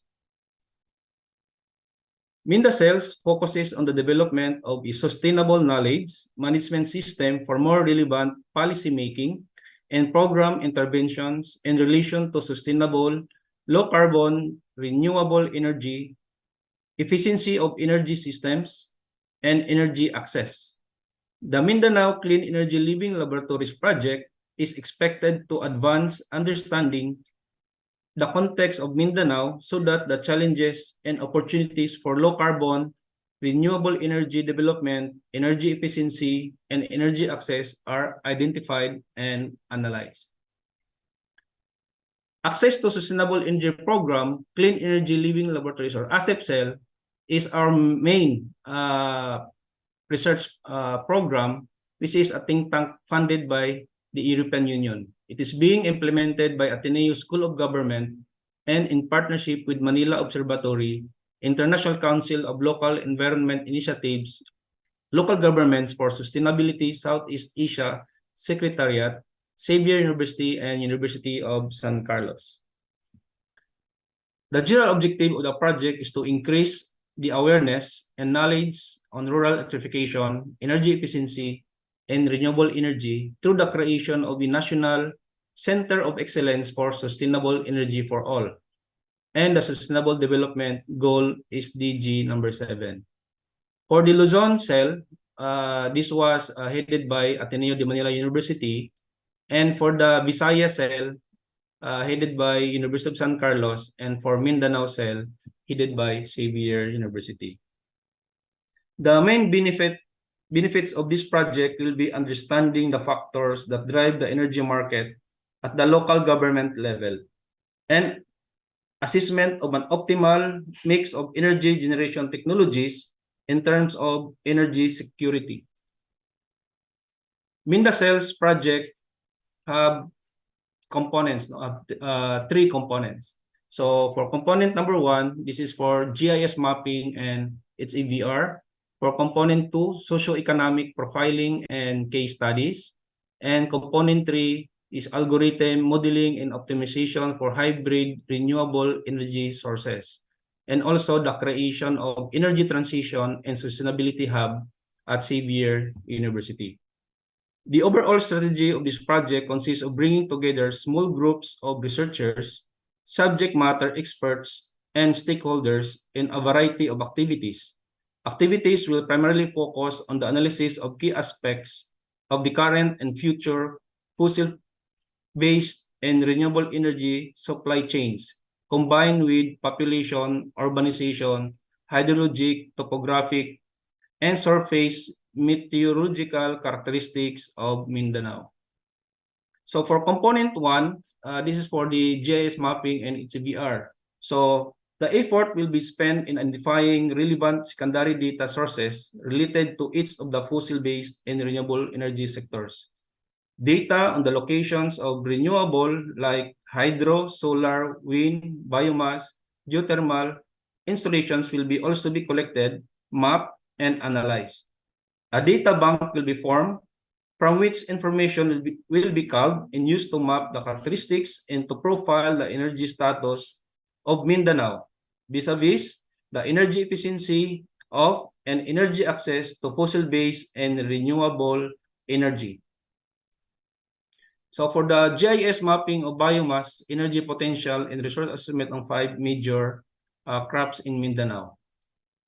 So this presentation was culled from the study entitled Biomass Energy Potential of Mindanao, and this was authored by Engineer Jesa Balagtas, Engineer Jefferson Valente, and myself. Mindanao is the second largest island of the Philippines with a total land area of 102,000 kilometers, composed of 6 regions, 33 cities, and 23 provinces. The Department of Energy has awarded 65 biomass power plant projects last March 2020. Of these, 23 biomass power plants are already supplying 363 megawatt, which is about 1.4% of the country's total capacity mix. Other biomass power plants are still under developmental stages. In Mindanao, 5 out of 88 power plants operates on biomass. These power plants are located in central and southern portion of the island. Mindanao is a fast-growing island in the Philippines in terms of agriculture and industry. Biomass energy is a potential clean and sustainable alternative energy source. There is currently no available data on Mindanao's biomass energy potential and the location of the various residues for biomass processing. The economics of energy system vary depending on the technology applied for energy generation. While supply and demand are predictably the key contributing factors that drive the energy market, weather forecast and actual weather events, generation changes, and government regulations also contribute to the challenges of forecasting energy prices. A detailed database of evidence will be drawn up for each case.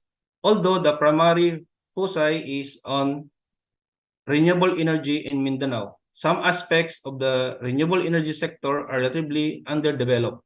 Consequently, energy case studies that have already been completed will be complied as benchmarks or exemplars.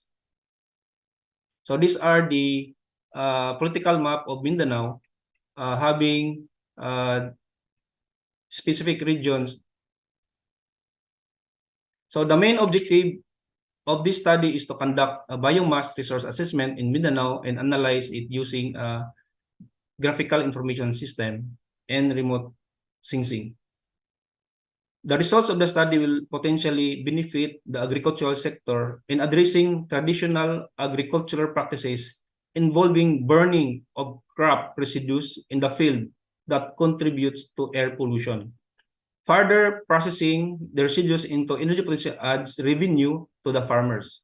This study on the available biomass resources on Mindanao would allow the island to attract potential investors to build biomass power plants. This study also aims to provide information to the scientific community about Mindanao's biomass energy potential. So we use the mapping technologies, remote sensing platforms for biomass in Mindanao. So the mapping component under Project 1 is aimed to provide geospatial analysis and data. The biomass resource map aims to assist the local government in land use planning and determining whether biomass energy generation could be harnessed and eventually be put up in their community. Above all, the country will benefit from this study in terms of promoting biomass-based power generation to attain sustainable development. Geospatial data will be in the form of both spatial GIS format maps and data. In a spatial data that is tabulated energy sources and paper maps, which can then be digitalized and geo-referenced.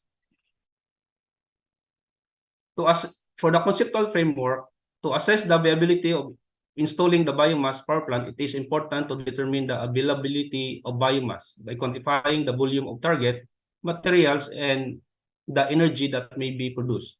So we have gathered information from crop type, production volume, location, and process to GIS, and then we analyze the biomass resource assessment, mapping, and energy potential. So we use the remote sensing and land use mapping using satellite images and some data taken from the Provincial Agriculture Department. So since Mindanao is the largest contributor of agricultural products in the country, mainly in crops as presented in the figure, the increasing agricultural productivity of Mindanao would increase the amount of residues that could be used as feedstock for biomass power plant. So Mindanao's agricultural area of approximately 4.1 million hectares account for 30% of the total land area of Mindanao. So there are 10 major crops of Mindanao based on the volume of production as shown. So we have banana, coconut, sugarcane, palay, corn, pineapple, cassava, mango, palm oil, and rubber. So the highest, we took 5 highest crop and then we analyze.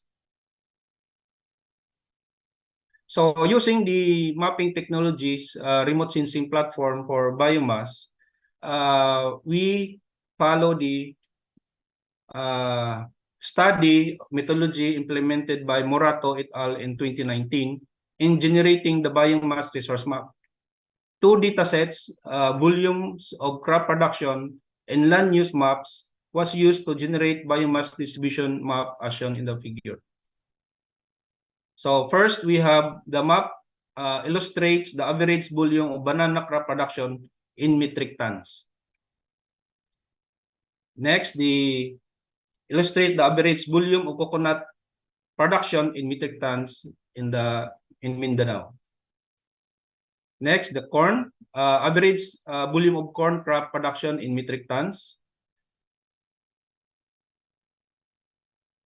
Then the palay production in metric tons. And then the sugarcane production in metric tons. Then we have to understand the 5 major crops and its energy potential using GIS technology. So we convert the biomass residue to possible potential for energy conversion. So the map illustrates the estimated potential of banana residue in megawatt, where Davao de Oro has the highest energy potential with an estimated of 238 megawatt, followed by Bukidnon, Davao Oriental, and Davao del Norte. For coconut, biomass energy potential of coconut residue, so the highest energy potential in Davao Occidental with an estimated 92 megawatt, followed by Zamboanga del Norte, Davao del Norte, and Zamboanga Sibugay. For the corn, the highest energy potential is located in Bukidnon with an estimated 14 megawatt energy potential, followed by Maguindanao, North Cotabato, and Lanao del Sur. For the palay residue, the highest energy potential is located in North Cotabato with an estimated 132 megawatt, followed by Sultan Kudarat, Bukidnon, and Maguindanao. And for the sugarcane energy potential, the highest is located in Bukidnon with an estimated 160 megawatt, followed by North Cotabato and Davao del Norte. So for the quantification of biomass of these 5 major crops, in summary, so it shows that Davao region has an estimated of 2.7 million metric tons of crop production, followed by Northern Mindanao with an estimated of 2.3 million metric tons, then Soxargen with an estimated of 1.8 million metric tons, followed by Zamboanga Peninsula with 1.1 million metric tons, followed by Barm with 1.1 million metric tons, and Caraga region with 752 metric tons. And for the biomass energy potential using the 5 major crops, it shows that Davao region has the highest energy potential and is estimated of about 969 megawatt, followed by Northern Mindanao with an estimated 840 megawatt, Soxargen with an estimate of 674 megawatt, Zamboanga Peninsula with an estimate of 407 megawatt, Barm with an estimated 400 megawatt, and Caraga region of 268 megawatt.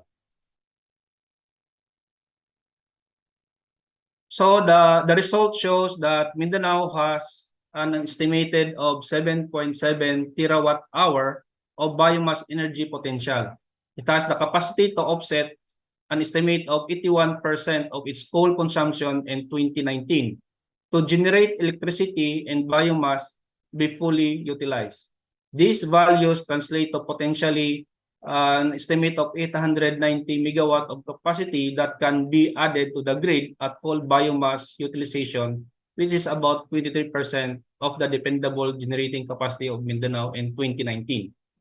The province of Bukidnon has the highest volume of biomass residue available for energy production with a total of 1.2 million metric tons biomass energy potential with 120 megawatt, assuming 25% of plant efficiency.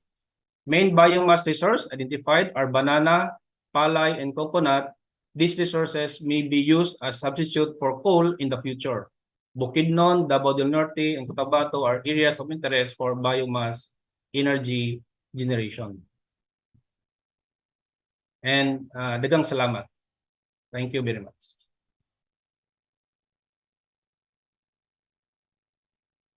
Thank you so much, Dr. Golez, for this informative input on Mindanao Clean Energy Living Laboratories Initiative, which is crucial for achieving a cleaner, more sustainable, and economically vibrant future for the region while contributing to a broader global environmental and energy goals.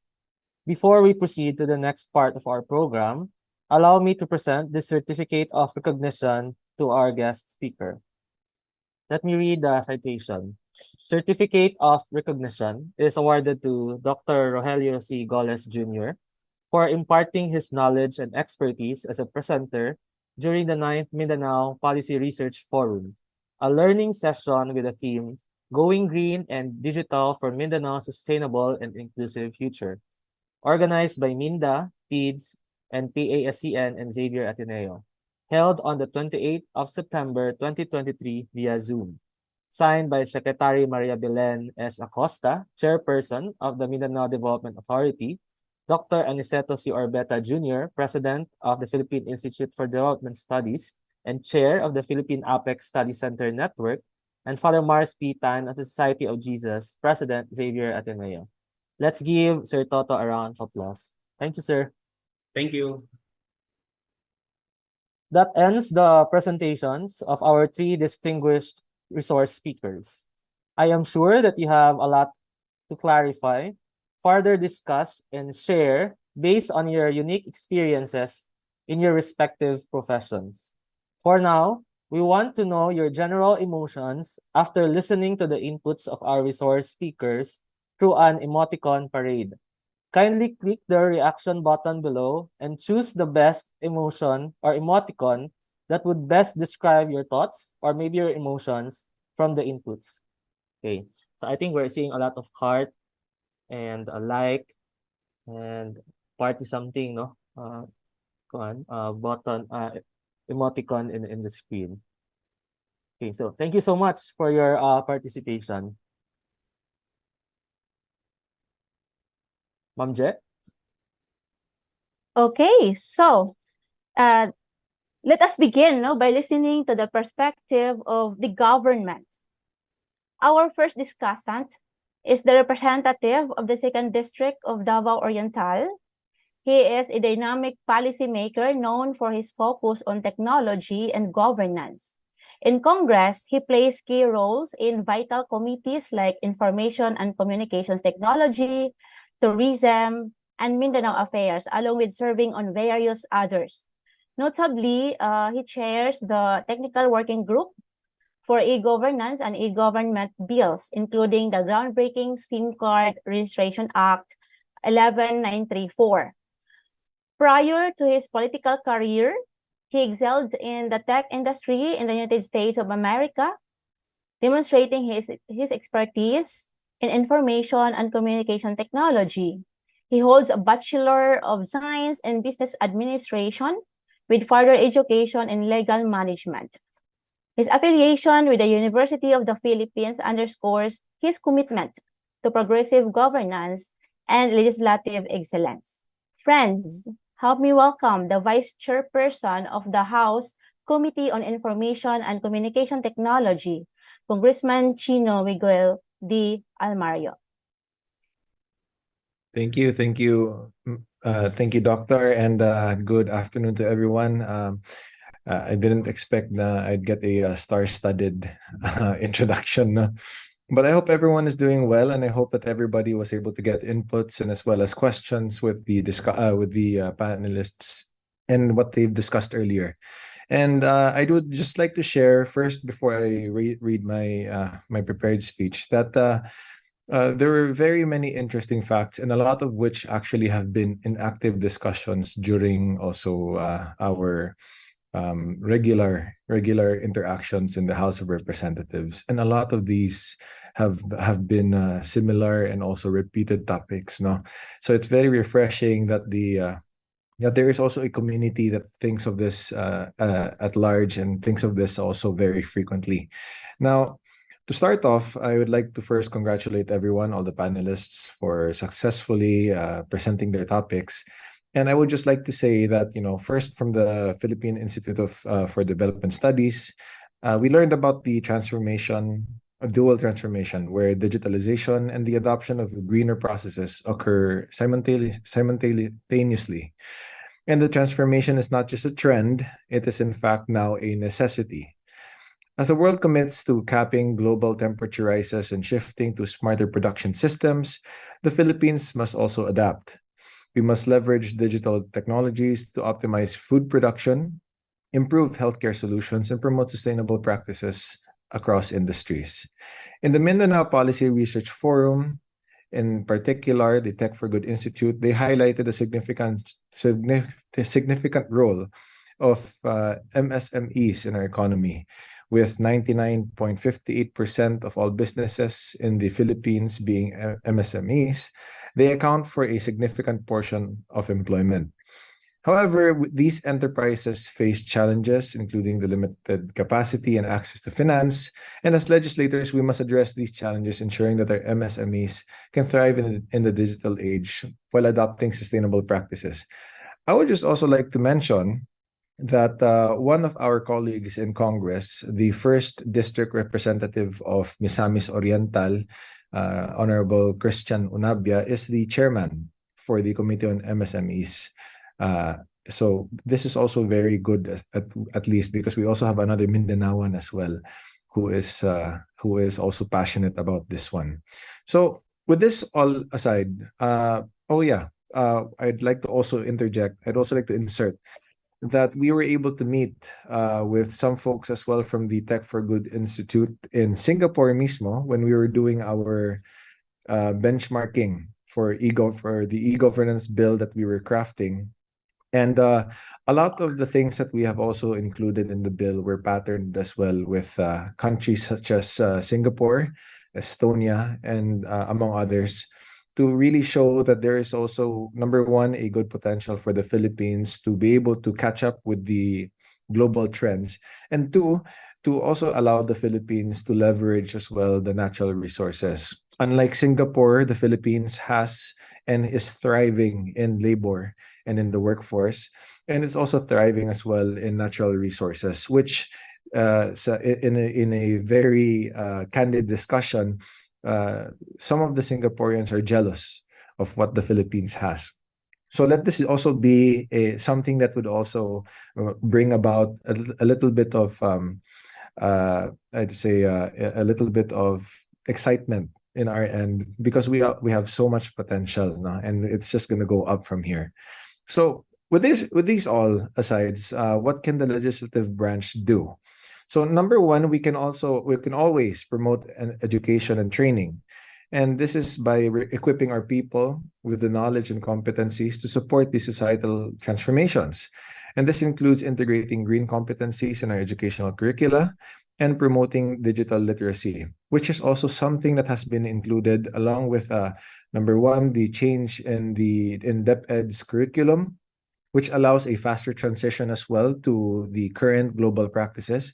And as well as in the digital aspect, in ICT aspect, we've also have some bills lined up as well for being able to equip people, and also especially our youth, to be able to adapt and as well as use to the full extent the available technologies that we have today.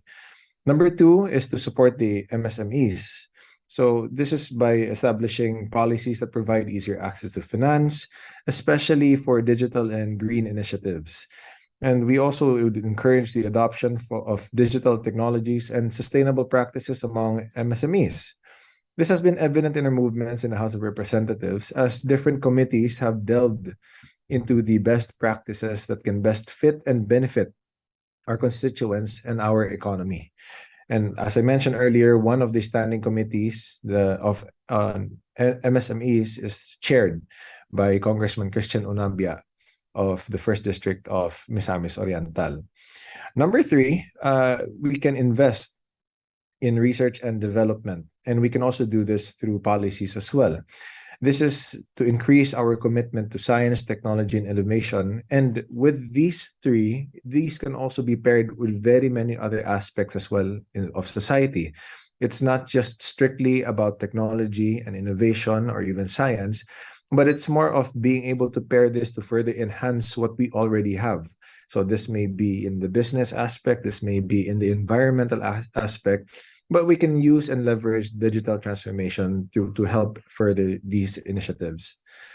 And this also includes supporting research in AI and other emerging technologies that can drive both digitalization and sustainability. And lastly, we can also strengthen governance. We can adopt a joined-up approach across departments and jurisdictions and use real-time data to inform planning and communication, ensuring that our policies are both digital first and climate first. And this in particular is clearly seen in House Bill number 7327, or otherwise known as the E-Governance Act, which is a whole-of-government approach for the transition of the Philippines into digitalization of future transactions and processes and digitization of current practices and materials. So in conclusion, the path forward is very, very clear. And the twin transitions of digitalization and sustainability are not just trends, they are imperatives. And as legislators, we fully support and are working on bringing this closer to reality, ensuring a brighter and more sustainable future for all Filipinos. Now, before I end, would it be possible to maybe also have parting questions for the panelists, for the presenters? Would that be possible? Pwede? Okay, sige. So first, the first is, how can the Philippines ensure that the dual transformation process is inclusive, benefiting not just urban areas, but also remote and underserved regions. It is very evident in our geography that we have so many geographically isolated and disadvantaged areas. And we would like to also consider that, especially in our formulation of the SIM Card Registration Act, we really tried to include as well consideration of GIDA areas. And this is something that is consistent within our country as well. And the second question is, given the intertwined nature of digitalization and sustainable development, what specific policies do you want to put in place to ensure that the digital advancements also lead to environmental sustainability? So this being said, I'd like these questions to remain in everyone's mind so that it tickles your brain a bit. And let us also be an avenue as well to represent you guys in terms of being able to push these initiatives, these passions, the end goals that we have in mind and in picture, so that we can also work towards a better future for our country as well. Again, there is so much potential in the Philippines, so much potential in terms of landmass, in terms of resources, in terms of manpower, and we have things that other people would want to have but couldn't make. For example, we have a thriving population, and that is something that Japan is having a problem with right now, even Singapore, because of its limited landmass. So this is something, there is no better time to start than now. So I enjoin everyone again to be able to think and be creative also with your initiatives, with your plans, with the policies that you will recommend. And I hope to also hear from everyone again soon. So again, thank you very much for the invitation, and God bless everyone. Okay, thank you so much, Congressman Almario, for sharing your insights on the above-mentioned topics, and also for raising the two important questions. May I know our presenters if you want to address or answer the queries of Congressman Almario from our three presenters?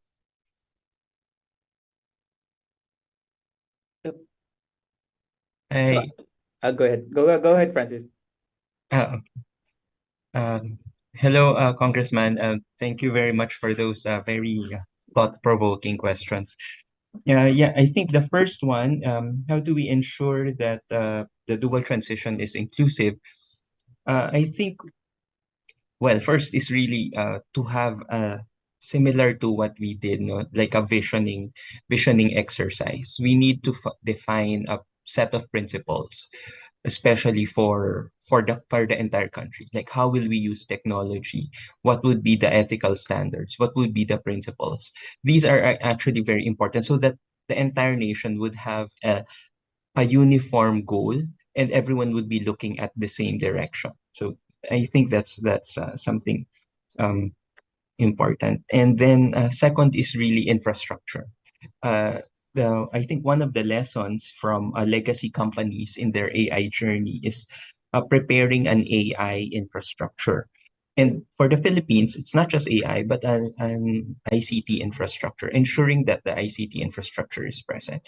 And one thing that can be done is really to explore all possible sources of providing connectivity. So not just the wired, not just fiber, but all the other types. So including the satellite services. And then for the second question, given the intertwined nature, what specific policies? One thing I think that really comes to mind is renewable energy. Supporting the renewable energy research, renewable energy activities, and exploring all the other types of renewable energy. Because we understand that using digital technology is going to be consuming a lot of electricity as well. No? So we need to make sure that how we fund or power the digital technologies that we use would be coming from green and clean sources of energy. So top of my head, Congressman. Thank you, Dr. Quimba. If I can add. Okay, sir. Yeah, thank you so much, Congressman, for your question. And I'll just take the first question, which is on the inclusive growth in the digital, or ensuring the transition is inclusive. I think Dr. Quimba already mentioned the infrastructure, but I would like to note the importance of a confident digital society here. Meaning the first one would be, I'll circle back first to Dr. Quimba's point on infrastructure. While we need infrastructure, I think based on our research, there is appetite now not just for basic digital access, but quality internet access. It's not necessarily just so that I can go to the internet. It must be reliable as well. It must be speedy. And at the same time, it must be affordable.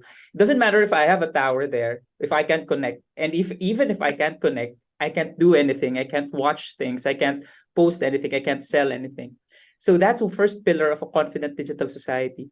The second pillar would be to have meaningful participation, meaning more than this digital literacy. It's not merely just teaching them how to use a digital technology or teaching new people who will be onboarding online for the first time. They need to understand, they need to be able to have the right skills to maximize that benefit. There's such a thing called invisible illiteracy or invisible digital illiteracy, meaning it's the use of digital technologies for non-productive work.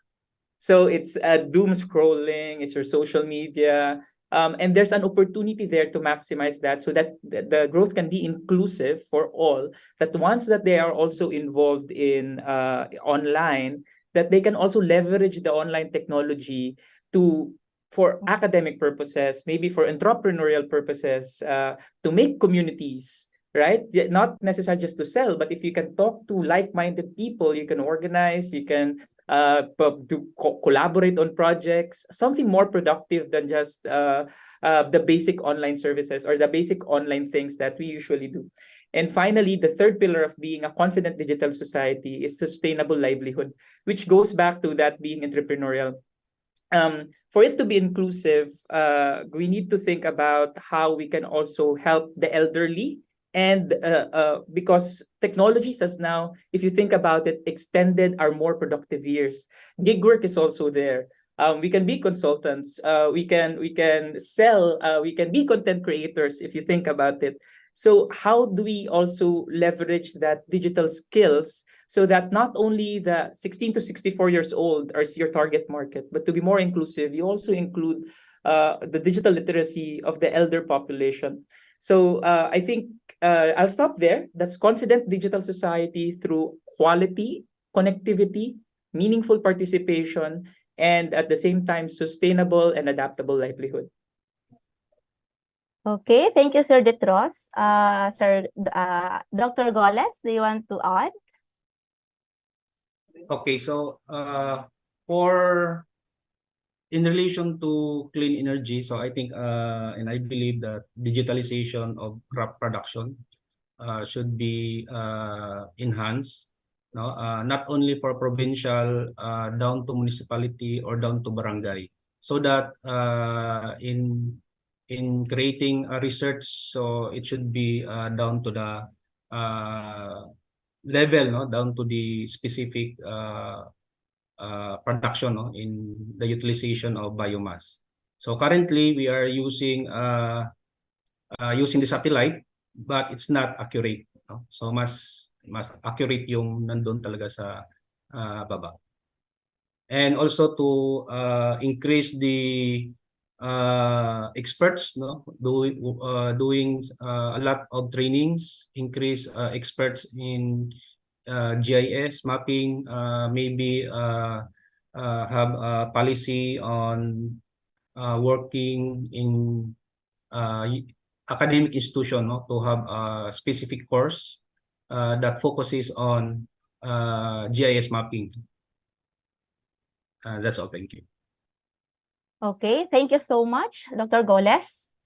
So before we proceed to our next discussant, allow me to present this certificate of recognition to Congressman Almario. Let me read the contents of the certificate.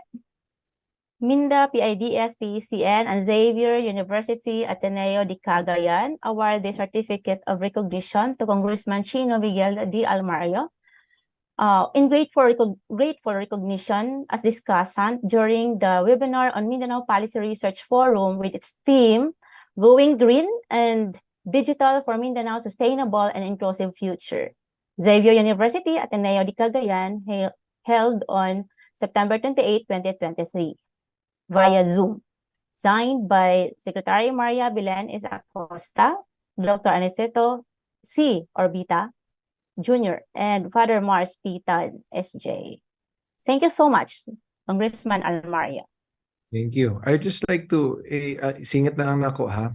A while ago when si Keith mentioned about the doom scrolling and the non-productive usage of technology, may laughing reaction. So parang I'm also slightly guilty at times when medyo dead times. But thank you very much to our panelists for your amazing responses as well to my questions. I'm sure na many people have also asked them similar questions. And to everyone, especially the staff working behind, and to our organizers, thank you so much for having me here. I'd like to I'll just ask permission from you guys. I'll hop off na because I also have to speak with the Speaker of the House then. So work pa rin tayo. So again, thank you so much, everyone. God bless. Thank you, sir. Okay.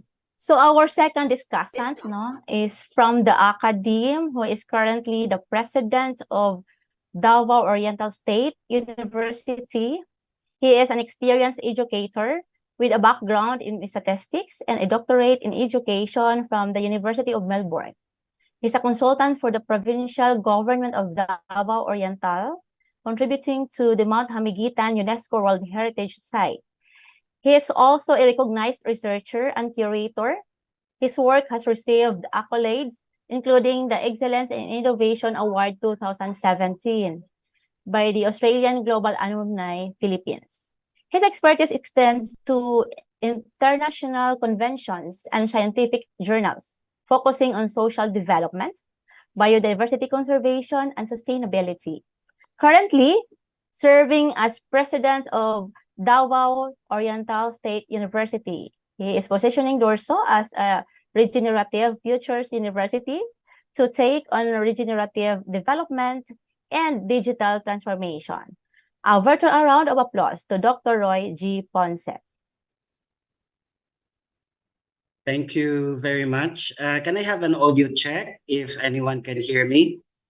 Yes, clear po. Thank you very much. First of all, my congratulations to Xavier University, PIDS, and Minda for having this forum, going green and digital. And of course, I would like also to greet our District 2 Congressman Cheeno Almario, also whose parents were actually the founders of our university from Davao Oriental State College of Science and Technology and its transformation to become a university. Only last week that I visited his office at the House of Representatives, and we actually discussed how we can have the digital transformation of the university. Dorso's strength is more on biodiversity and conservation, and we are now thinking of how we can develop this as our niche and branding. And I discussed with Congressman Almario our digital transformation. Now, congratulations for this forum.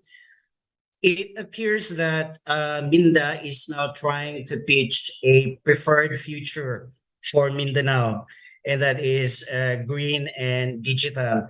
And I love how you pulled together the talks this afternoon. It's a very good mix because the first talk is on the dual transition of green and digital technologies. And then secondly, that's our dream. That's our possible and preferred future. And the second is discussing the digital economy, which is now becoming a mega trend globally and even in our region in the ASEAN.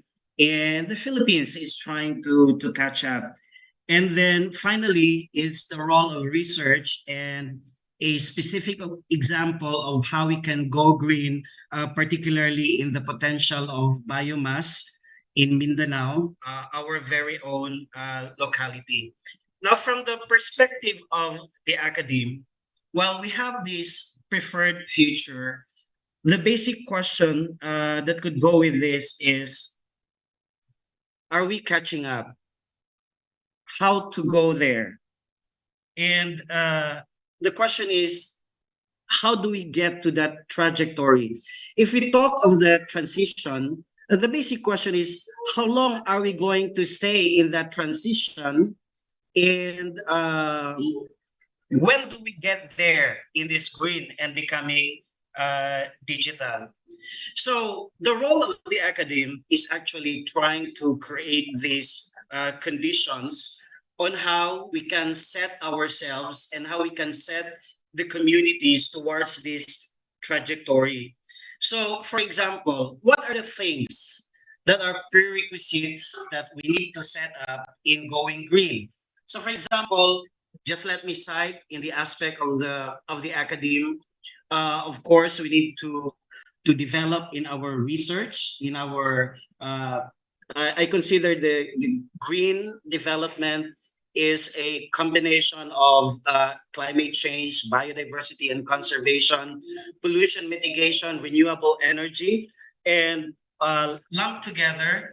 And I think one of the needs of the universities is to be able to grow in terms of research is more of our investment in the research infrastructure and also of the pooling of experts.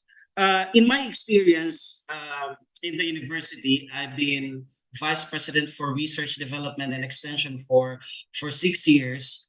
We are demanding so much from our faculty to do and produce research and publish. But looking at the systems that we have, we actually have not prepared the condition for them to grow. So, for example, we lack the research laboratories that we need. We lack the research facilities, the expertise, and the competencies that we need. Say, for example, why have we not advanced in agriculture? The basic answer there is that we lack all of the supporting scientific infrastructure for the agriculture to grow, specifically in Mindanao.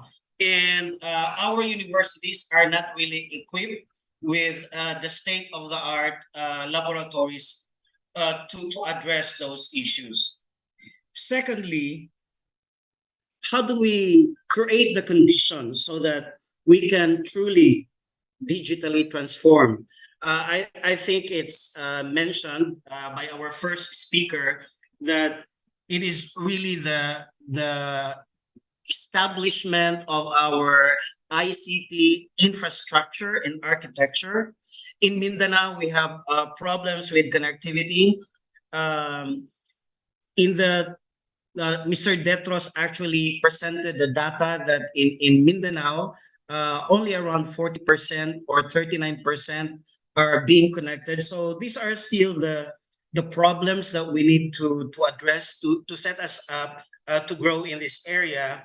And much more also is in the competencies of going into digital technologies and also in data science. Now, my view with this twin transition is that for the technologies that have economic value to industries and companies, I think they will just naturally push because there's market. Say, for example, in the green technologies, there's economy running. In digital transformation, there's money and profit.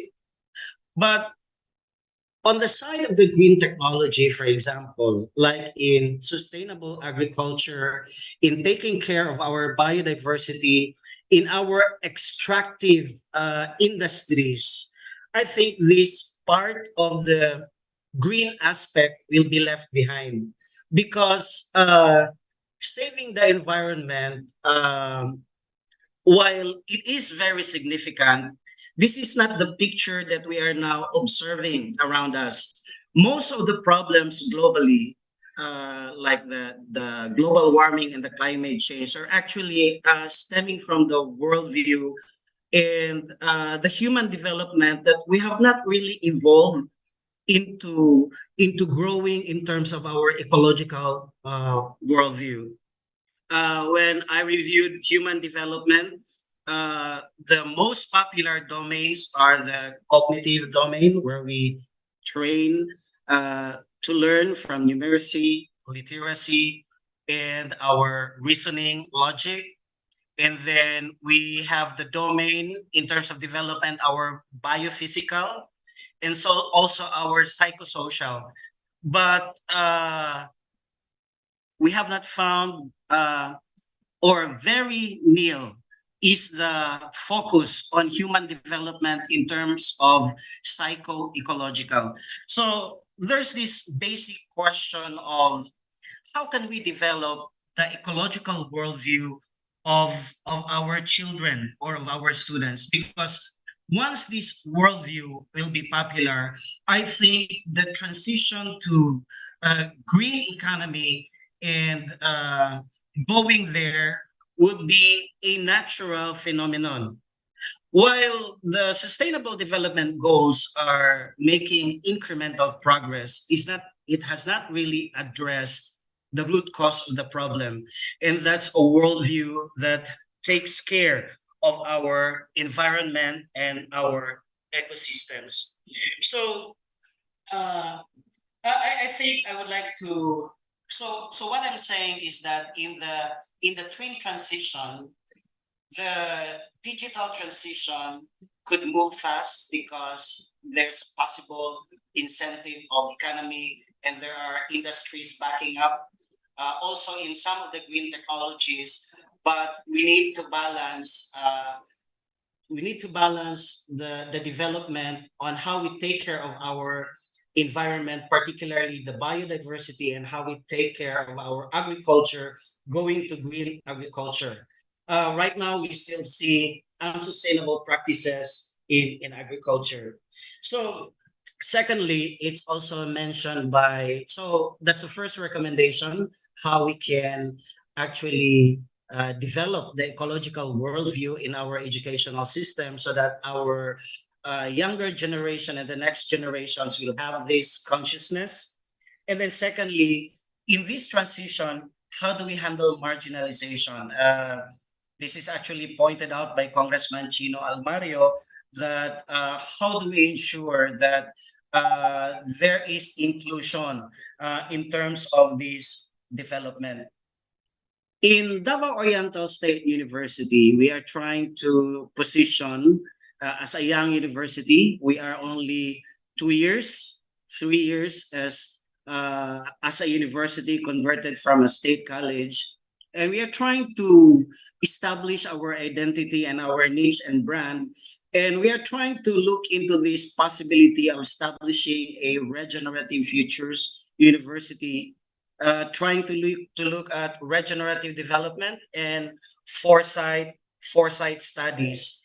And our struggle now, actually at the level of the university, is how to communicate this, that it will cut across all the disciplines that we have, all the programs that we have, and how can we actually produce graduates that has this ecological worldview and have this consciousness. So the third challenge that I like to pose is, how do we strategically communicate if we want this green and digital transformation for Mindanao? So thank you very much for giving me time to share my thoughts, and I'm very happy that this is now the direction and the thought leadership of Minda on where we wanted to bring Mindanao in the future. I'd like to say a special shout out to Dr. Ephraim Mitilio of the MSUIIT. He was my thesis co-advisor when I studied in MSUIIT, when I studied statistics applied to environment. So thank you very much. He's here in the forum, and this is great. Congratulations, everyone. Okay, thank you so much, Dr. Ponce, for your deepening insights. A virtual applause, please, for Dr. Ponce. Okay, so let us now proceed to our final discussant. He will share his perspective on behalf of the private sector. He is the president of Bongal Cable TV Network Incorporated and director of the Philippine Cable and Telecommunications Associations Incorporated. He passionately advocates for policies that improve internet and cable TV access, particularly in remote areas. With an undergraduate degree in mechanical engineering from Gregorio Araneta University, he brings a strong foundation, enabling him to excel in the telecommunications industry.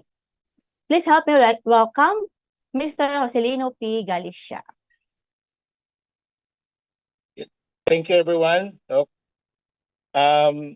First of all, in behalf of the PCTA, would like to thank everyone, the speakers, the presenters, and also to my colleague, Congressman Cheeno Miguel, Almario sir, and Dr. Roy Ponce.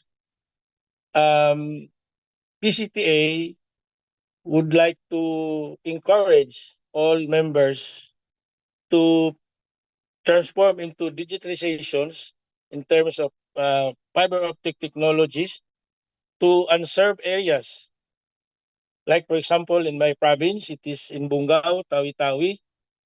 The unserved areas, we wanted also to enjoy the privilege of the other areas, like in the cities that where technologies are already exist and they are more cheaper and more sustainable.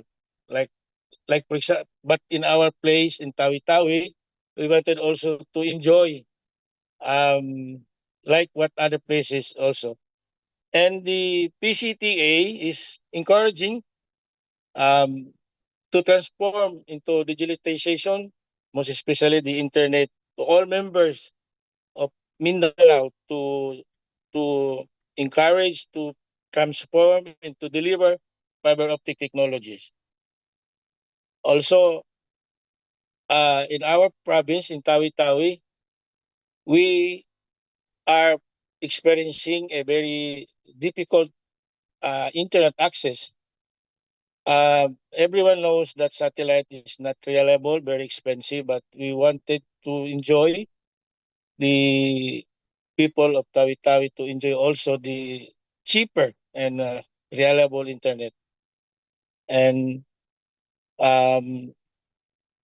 we also encourage all small operators to transform into internet access. And also, we would like to, in behalf of the people in Tawi-Tawi that kung sa Bisaya pa, gusto namo malipay po nga ang uban nga mga syudad na barato o kusog nga internet. And that's all, Mr. Chair. Daghang salamat sa inyong tanan. Wassalamualaikum warahmatullahi ta'ala wabarakatuh. Thank you so much, Mr. Galicia. Yes, thank you so much to our three distinguished discussants for sharing their perspectives representing their sectors. I will now present the certificate of appreciation to Dr. Ponce and Mr. Galicia. Let me read the contents. Minda, PIDS, PACN, and Xavier University Ateneo de Cagayan award this certificate of recognition to Dr. Roy Ponce and Mr. Joselino, Galicia, in grateful recognition as discussed during the webinar on Mindanao Policy Research Forum with its theme Going Green and Digital for Mindanao Sustainable and Inclusive Future. Xavier University, Ateneo de Cagayan, held on September 28, 2023 via Zoom. Signed by Secretary Maria Belen S. Acosta, Dr. Aniceto C. Orbeta Jr., and Father Mars Pitan S.J. Thank you. So at this juncture, we will now extend the conversation by hearing out your thoughts and queries regarding this year's theme and the presentations of our resource speakers. For an orderly discussion, you may type your questions at the chat box for those who are present at the Zoom webinar, while those watching via Facebook Live, you may put your thoughts at the comment section. Make sure to kindly put your name and the organization you are representing.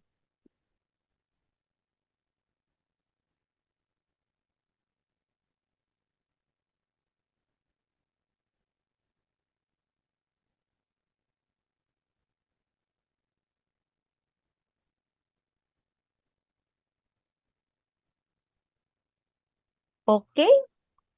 So I think we have several questions already reflected here. Let me begin with the first question, and I think Dr. Quimba already answered this one, but I will just maybe reiterate the answer because the question is very important, very relevant to our theme. The first question from Mr. Shapo, from the National Anti-Poverty Commission. Question 1, how will the Philippines ensure that its dual transition will be just, especially to the labor, informal work, and MSME sectors? Second, what are the current monitoring mechanisms of the Philippines and how integrated or relevant are these, especially bodies such as the CCC and its current climate action plans in the current framework of the governance and development? So here's the answer of the Dr. Quimba. It is important to first realize that there is no one-size-fits-all policy that would address the various challenges posed by the twin transition.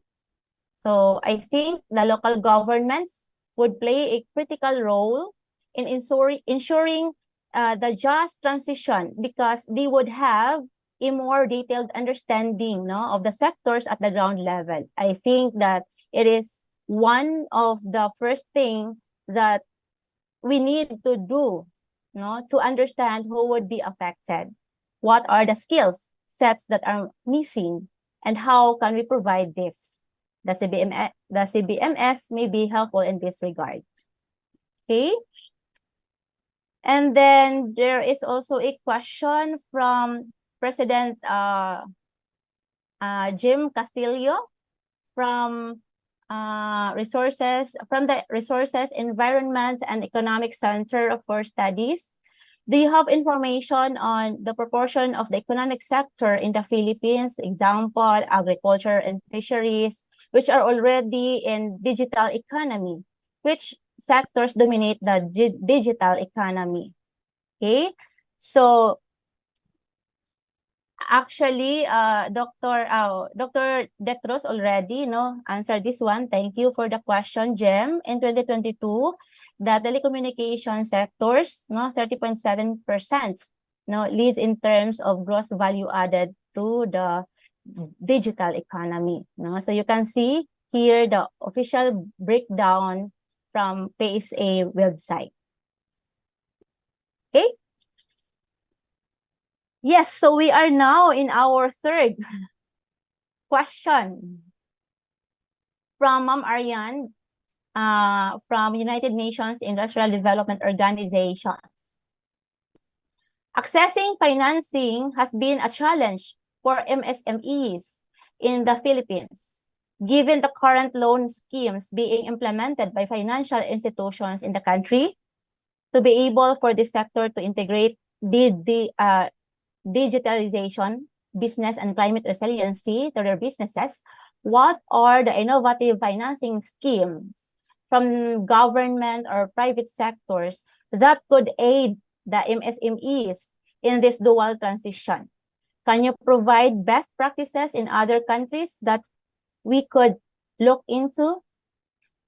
Okay, so maybe from may I request our panelists or our presenters to who would like to answer first? Sure, I can take a crack at this. Maybe the quick answer here is that digital financial services, especially digital economy companies like your GCash, your GrabPay in Indonesia, there's GoTo, has been disrupting the landscape of banking services or the banking industry. As you know, in the Philippines, for example, there are barriers towards getting a bank account. It's essentially the voluminous requirements that you have to go, but essentially you might not even have a bank just near you.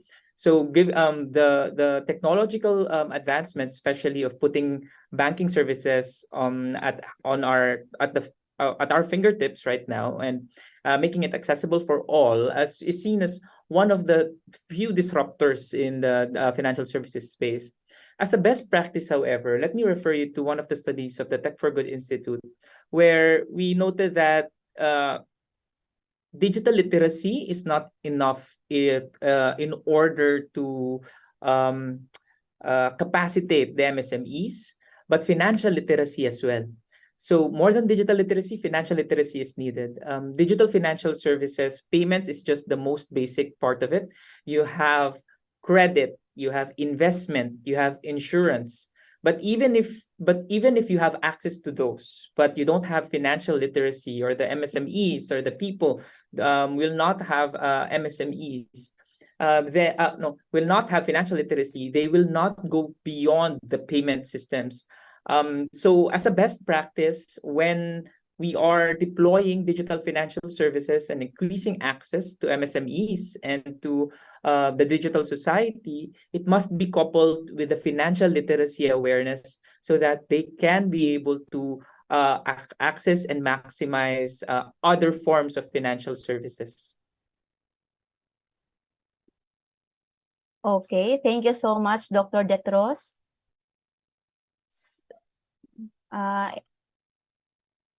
Who else who would like to share or to answer the query? Hi, Dr. Jerelyn, may I take a stab at the question? I think Francis Quimba.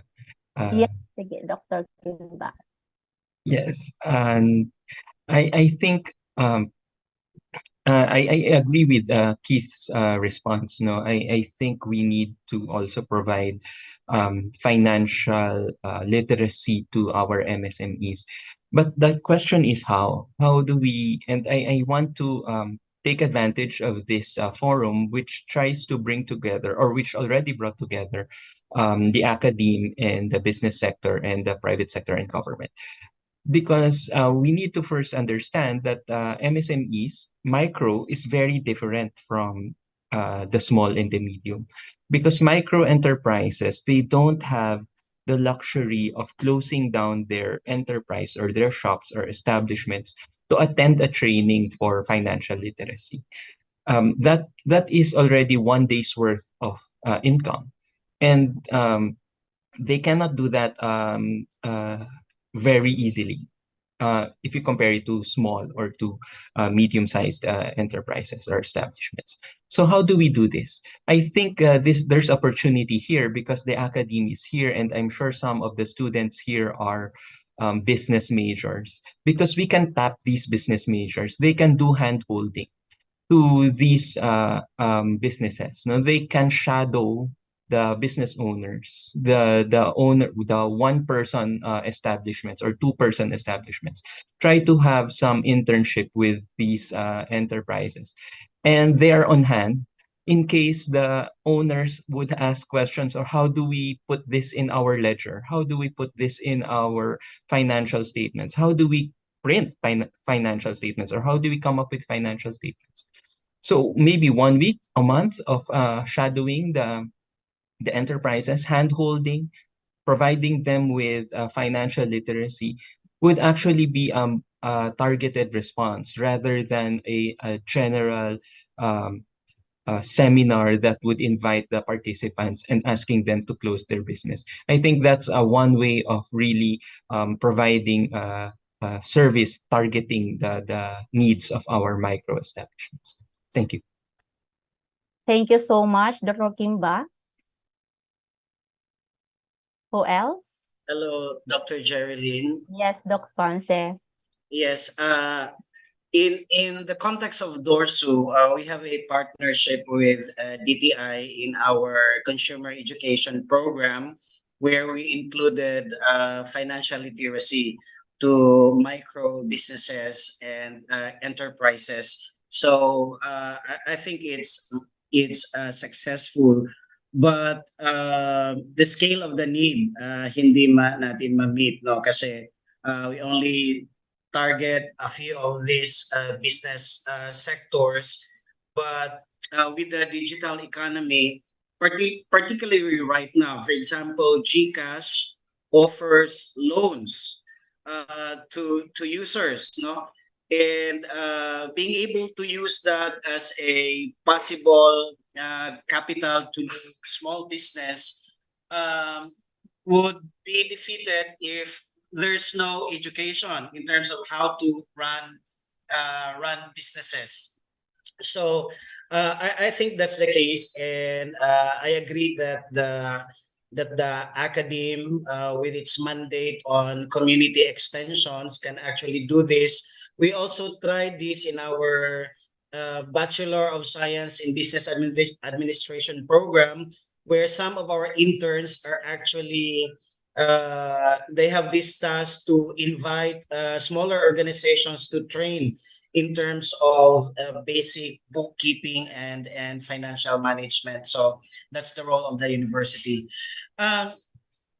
This is also a plug-in. Like in my personal experience, I created a product that I'm selling traditionally.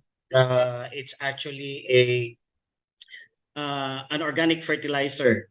And then during the pandemic, it picked up sales. But right now, in the regular times, I think the best way to go is to go in the digital economy, to use the social media platform. And in our locality, I have to find how I can attach that to social media, to the website, and even the couriers. And I have to consult people from IT to be able to do this.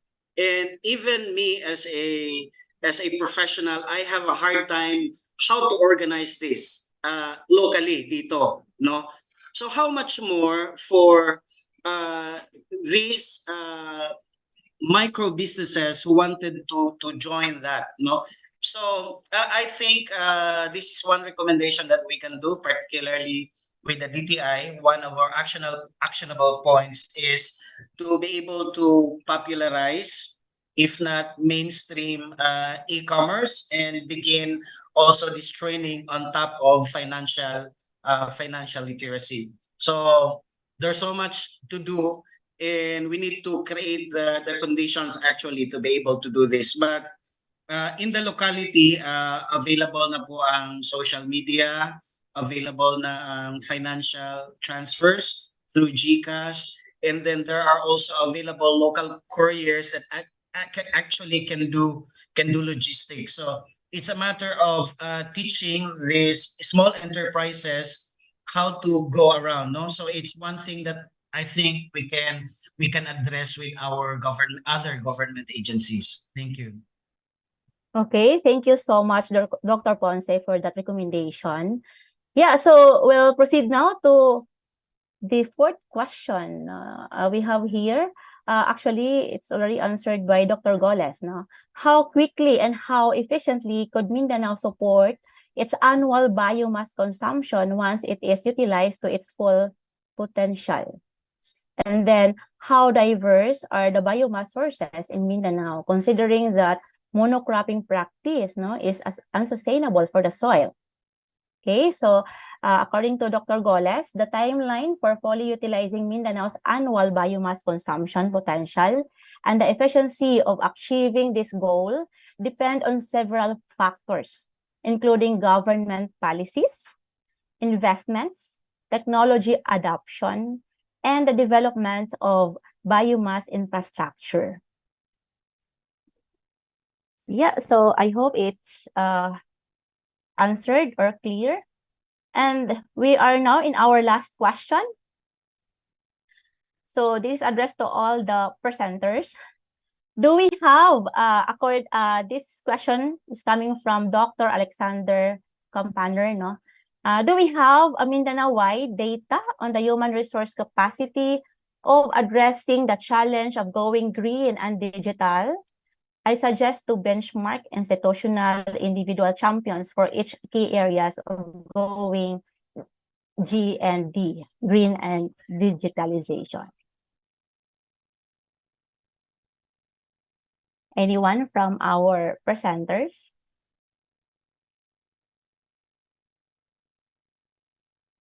Dr. Jerelyn, let me try again. I think, as I mentioned earlier, I think in my earlier response, no, the CBMS is because it's a community-based monitoring system, and the data is actually owned by the LGU. So the idea behind this is that the LGU having the knowledge or having a more direct interaction with their stakeholders would be able to define what are the questions that need to be answered. So with the CBMS being institutionalized, no, I think that's a tool that really needs to be maximized by the LGUs. Influence the types of questions that you want to be asked and the key questions that you want to pursue in this twin transition. For example, how many households in your area have already installed solar lights or have already used energy saving light bulbs? How many actually have access to the internet? I think that's a basic question. How many mobile phones do they have, which they're using as a supplement to other needs? So very basic questions, but I think these are the ones that really need to be understood by the local governments before they can actually start planning their strategies for the twin transition. Thank you. Thank you, Dr. Quimba.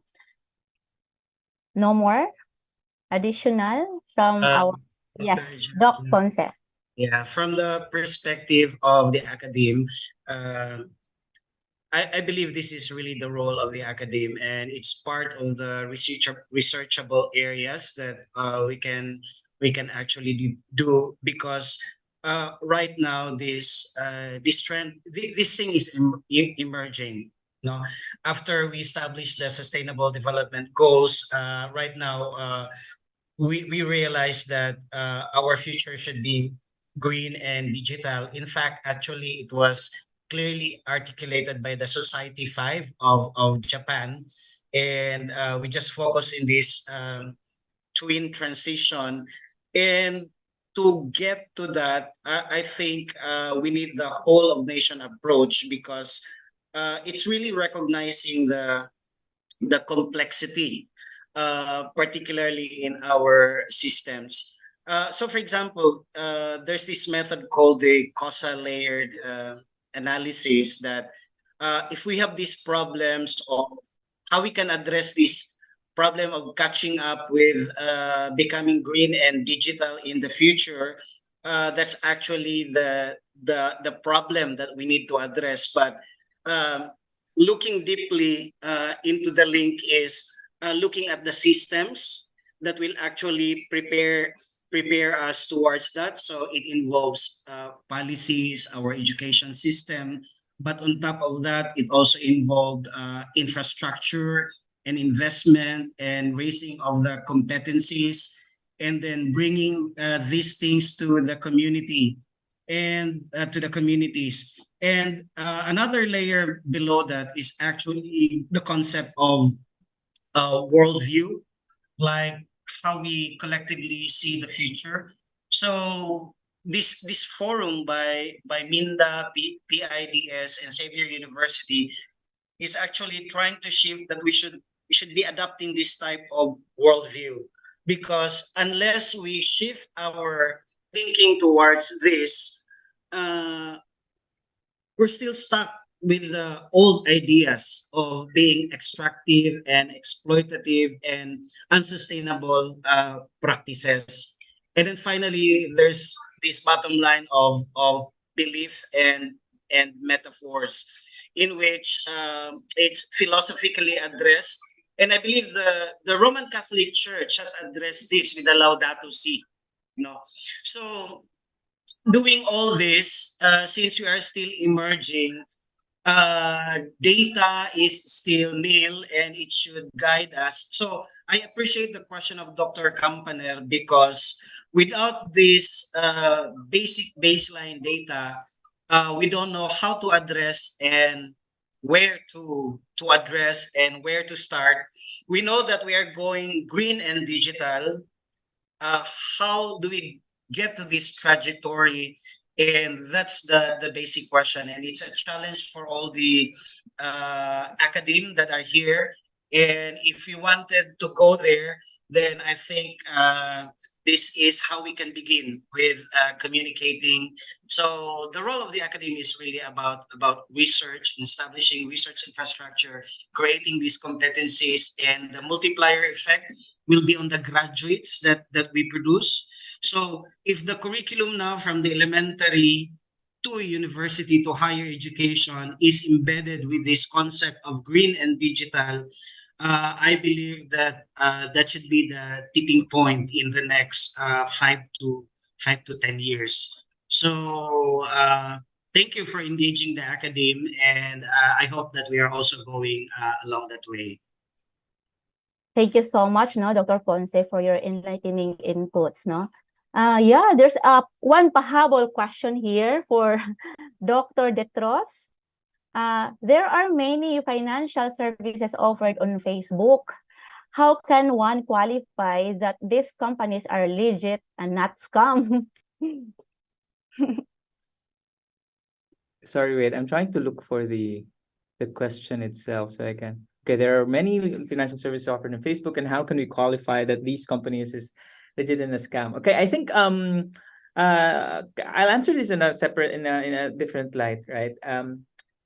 We have been talking about digitalization and sustainability, but I think we just assumed that the cyber resilience as well as cyber awareness is already tucked into the digital literacy that we are knowing. One of the research interests that I have is cybersecurity and cyber resiliency, and it is really two peas in a pod, or magkauban yun na sila. Dili na sila pwede nga mag-digitalize lang ka tapos dili ka magprepara para sa mga risks and challenges that are involved. It's because that when we talk about the digital economy, yes, the opportunities are there, the upside is there, pero there are also intending risks. Technology remains to be a general purpose technology, and it depends on how people will use it, including scams.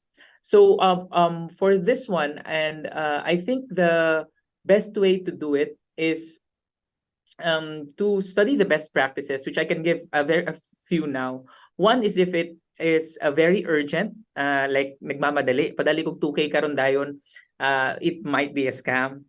Two, if it's like very generic, hi Mare, kumusta ka, it's not even, that doesn't know you as much, it could be a scam. At the same time, you need to also just engage with trusted providers that have track records. If it's too good to be true, it might be. It might not be true at all. If they're offering very, very high returns or quick money or quick reach schemes. At the end of the day, this is a job, or this is a responsibility not only of the user, but also of the entire community as a whole. Someone mentioned a whole of government approach. I call cyber resilience a whole of society approach. It's because you need to be able to also assist your grandmas and grandpas, for example, yung lolo, lola, tito, tita, who might not be very well versed in technology yet. At the same time, at the other end of the spectrum, with COVID-19 giving rise to digital education, the kids are also at risk of being online all the time, but at the same time does not have a very high awareness towards what are the risks involved. Thus, all through that, a policy recommendation is that we make bite-sized content and sprinkle them even into the primary and secondary schools already. I think the role of the academe here is really cool, because I think in Indonesia and Singapore, they already have cyber hygiene for their primary and secondary schools. In the Philippines, it's not as well implemented yet. And it makes sense because maybe digital access is uneven. But we should start building these little by little, because when we do get there, we will always need the cyber awareness and the cybersecurity skills, so that we will have a trusted as well as a confident experience in the digital economy. So yun lang. Okay, thank you. I love that term, cyber hygiene, and it's the first time that I Me hear too. that. Yeah. First, time to hear that word. Okay, thank you so much, dear presenters, and our participants for your active participation. Yeah, can we give ourselves a virtual applause for everyone? So that concludes our open forum. In as much as we hope to accommodate all your thoughts and perspectives, we are constrained with time. But certainly, the conversation will not end here. I agree, Ma'am Je. Our resource speakers, discussants, and organizers would be very glad to receive correspondence from you via emails or in future events. Finally, to conclude and synthesize our wonderful conversation about our theme, Going Green and Digital for Mindanao's Sustainable and Inclusive Future, she will share her insights on behalf of the chairperson, Secretary Maria Belen S. Acosta. She is the Executive Director of the Mindanao Development Authority, the only subnational entity under the Philippine government structure clothed with the unique mandate of integrating the development of Mindanao and coordinating the Philippine participation to the sub-regional economic bloc, the Brunei Darussalam, Indonesia, Malaysia, Philippines, East ASEAN Growth Area, or BIMP-IAGA. On top of her role as Executive Director of MINDA, she also carries various other tasks on a concurrent capacity as head of the Philippine National Coordinating Office for BIMP-IAGA, head of the Secretariat to the Mindanao Lawmakers Association, and Secretariat to the Confederation of Mindanao Governors and Mayors. Friends, a virtual round of applause to Dr. Janet M. Lopus. Ma'am?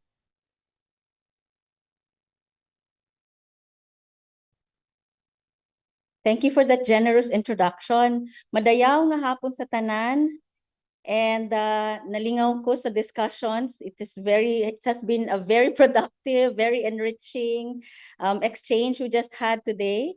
So on behalf of Secretary Mabel Acosta, I'd like first to congratulate everyone, especially the people behind this very successful forum.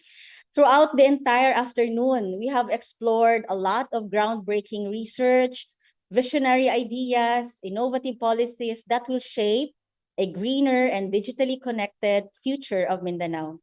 We've learned a lot of buzzwords. To mention a few, yung maalala ko lang, we heard about twin transitions, green digitalization, at yung latest ngayon, cyber hygiene. Diba? Marami din kaming natutunan. While digitalization and inclusive development have always been part of our priority development agenda for Mindanao, the insightful presentations today and the discussions are actually a timely reminder, especially for us in government, to be aware that a lot still has to be done. But of course, this is a very good problem to tackle. And if there is one clear message from this afternoon, it is to not treat green transition as a burden, but as an opportunity to safeguard our planet for future generations and to create cleaner air, water, and to build a more resilient and prosperous nation. At the heart of all these efforts, I'd just like to emphasize that we really have to go back to the basic core why we are discussing these topics.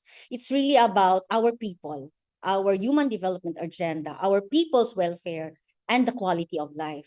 Economic progress has to be, therefore, sustainable, has to be resilient, inclusive, and should promote total human development. So para bang, at the end of the day, bakit nga natin pinag-uusapan ito? Hindi dapat nawawala yung tao as the center for all this discussion and these policy insights that we are sharing this afternoon. At alam natin na with the anticipated impact of the climate change that has been well discussed already today, and we have to prepare ourselves, our communities, especially in our case here in Mindanao, to transition towards a more sustainable, climate resilient, and digitally enabled economy. So ito pong Mindanao Policy Research Forum na ginawa natin today is really part of the whole process of preparing ourselves to this transition. Part tayo ng transition. And it's very good that we have research-based insights, scientific studies done to enhance and ensure that we have policies that are more grounded and more responsive. At ang ganda nung mga discussions kanina kasi importante yung na-anticipate natin, ex and post ante, no, na mga discussions, the risks, the opportunities, at saka saan ba, paano ba na-channel yung impact, no, ng these transitions to our labor. Tsaka napag-uusapan din na dahil dito ngayon, anong kanyang effect dun sa social norms and the social values. So malawak ang usapin na ito, and I think the one single afternoon would not be enough or would not be sufficient. Kaya magandang trigger siya for further discussion. So moving forward, ang gagawin ng partnership na ito together with the PIDS, with the PACN, and our Xavier University and our other partners in Mindanao are the following, no? Papatuloy po natin yung engagements, ownership, and localization by the people. Importante na sa kahit anong policy discussions, communicating these rather technical concepts and policy notes into a way that ordinary Mindanaoans can relate to and can find meaningful engagements para ma-localize yung action. Para hindi lang siya nasa level ng policy, nasa level ng plans, nagiging mas efficient siya kapag yung tao mismo nakakaintindi ng pinag-uusapan at nai-integrate at the local level. Pangalawa, ipagpapatuloy din natin yung ating effort to make sure that the recommendations from the discussions will find its way into public policy making. Kaya magandang nakasama natin kanina si Kong, Cheeno, Almario, and of course marami pa tayong support coming from our representatives. And we have PIDS already at the national level. Sa Mindanao naman, meron tayong Mindanao Studies Consortium. It's a consortium of all our academe and research institutions in Mindanao. Matatap din natin yon for integrating. So tututukan natin yung movement from the policy discussion and studies recommendation towards integrating it in the policy making. And lastly, meron po tayong ginawa supported by the World Bank na Mindanao Skills Development Strategy for Poverty Reduction Study. Ang ginawa pa lang natin is the first step. We are looking at the framework of how to prepare our human resource skill sets para maging handa sa transition na pinag-usapan natin earlier. So nasa phase 1 pa lang siya. Patuloy po natin itong gagawin sa ating phase 2. So again, speaking of partnerships, I would like to take this opportunity to share na tayo din naman sa Mindanao Development Authority, meron tayo ngayong bagong upcoming programs that relate to our topic today. Meron tayong Asian Development Bank supported project on marine aquaculture and renewable energy and ecotourism for ecosystem services. Basta yung essence lang ng project na ito is to establish a localized framework for blue economy, for marine agriculture, reef conservation. So saklaw na po niya ang lahat. Kasi sa ngayon po talagang we understand that There's still a House bill that's ongoing now. Nasa committee level pa siya. At nag-i-input din tayo doon, ang Mindanao Voices, through our Mindanao Affairs Committee in Congress, ng inputs natin to develop that national framework for the blue economy. And yung second natin is actually, yung second project naman natin, again, supported by ADB also with Minda, is accelerating climate transition through green financing. Pinag-usapan kanina ang green financing. Again, tama po yun. While all of these are very beautiful concepts, we need to also make sure that we walk the talk and then that there's we finance what we have suggested. So we are looking at that also, mobilizing green financing in our second project. At marami pa po tayong initiatives. I will not enumerate all of them, but just to assure that Minda will continue its strong partnership with the PIDS, with all of you, to make sure that this moves from research, from policy recommendations, from insights into real action. So once again, on behalf of Secretary Mabel Acosta, the Chairperson of the Mindanao Development Authority, I extend my warmest congratulations to all our co-organizers, speakers, discussants, participants, and everyone around. Today, we really marked a significant milestone in Mindanao's journey with this year's forum, which has actually evolved into an international regional symposium. So thanks once again to all our partners, the Philippine Institute for Development Studies, the Philippine Apex Study Center Network, our Xavier University. Thank you also to my colleagues at Minda and the rest of the organizing team behind this forum. I once again congratulate and thank all contributors who made this forum a success. Your dedication really inspires us all. Again, daghang salamat, maayong hapon sa tanan, terima kasih, shukran. Thank you so much, everyone, for your active participation during the discussions and for staying with us throughout the webinar.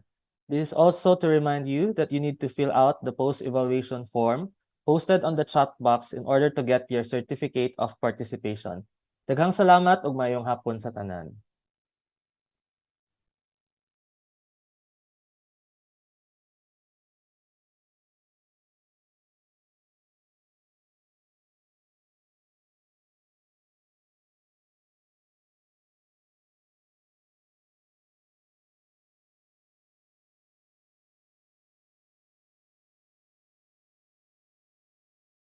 So what is PIDS? For over 40 years, the Philippine Institute for Development Studies, or PIDS, has been the country's foremost socio-economic think tank.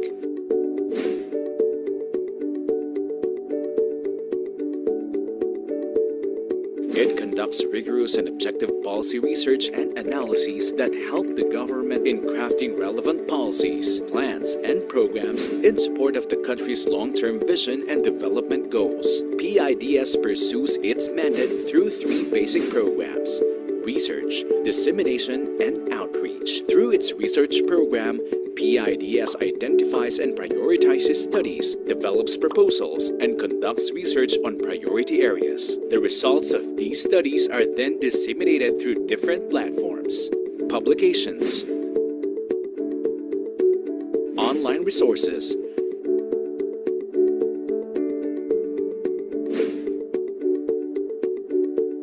PIDS Corner, seminars, and the Development Policy Research Month, or DPRM, held every September. To shed light on key policy issues, the advice and expertise of the Institute's research fellows are also sought by policymakers, government agencies, private sector, and civil society. Since 1977, PIDS has completed numerous policy studies on a wide range of development topics. This brand of service has then translated to policies and programs that have improved the lives of every Filipino. Philippine Institute for Development Studies, service through policy research.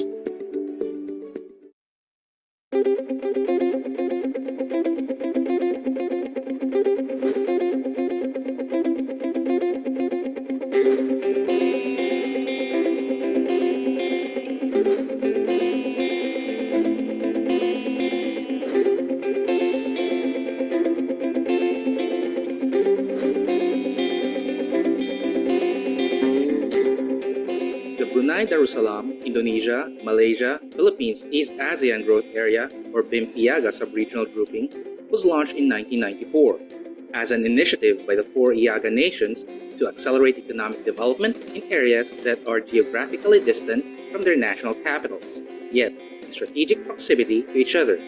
The BIM-IAGA member countries are located in one of the world's most resource-rich regions that includes the heart of Borneo and Sulu-Sulawesi marine ecoregion. BIM-IAGA covers the entire Sultanate of Brunei Darussalam, the provinces of Kalimantan, Sulawesi, Maluku, and West Papua of Indonesia, the states of Sabah and Sarawak, and the Federal Territory of Labuan in Malaysia, Mindanao, and the province of Palawan in the Philippines. As an initiative, BIM-IAGA aims to increase trade, tourism, and investments among its focus areas through the facilitation of free movement of people, goods, and services, sharing of common infrastructure and natural resources, and the pursuit of economic complementation. A national secretariat for each member country coordinates in-country and sub-regional activities, while the BIM-IAGA Facilitation Center acts as the sub-regional secretariat that coordinates sub-regional activities. To achieve its development goals, the BIM-IAGA cooperation is anchored on 5 strategic pillars. Connectivity aims to achieve improvements in air, sea, and land connectivity and liberalize transport arrangements to specific IAGA destinations. Food basket ensures long-term food security within BIM-IAGA subregion and optimize the potential of agriculture, livestock, and fishery products for exports. It also aims to promote sustainable livelihood of and increase economic opportunities for farmers and fisher folks. Tourism to develop tourism products and tourism-related infrastructure, focusing on community-based ecotourism or CPET as a flagship program, and facilitate community and private sector participation in tourism while promoting BIM-IAGA tourism destinations. Environment. Develop a framework for intra-IAGA cooperation in the integrated protection and management of natural resources and biodiversity. The pillar will facilitate the identification and development of viable and sustainable joint investment projects in forestry, fishery, minerals, and energy. Sociocultural and education, aligned to the overall goal of promoting unity, solidarity, and greater understanding among the diverse communities of the sub-region. This pillar is founded on the belief that BIM-IAGA is a sub-regional family kept cohesive and firmly bonded by historical ties and geographic closeness. The economic cooperation is primarily private sector-led, with the government counterparts of each member country ensuring a conducive environment for development projects and partnerships to flourish. With a BIM-IAGA vision strongly anchored on the larger development goals of the ASEAN and Asia-Pacific community, the key players of the sub-region work towards achieving a resilient, inclusive, sustainable, and economically competitive BIM-IAGA.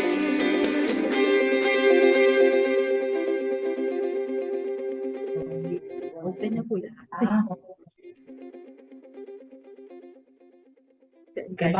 lahat.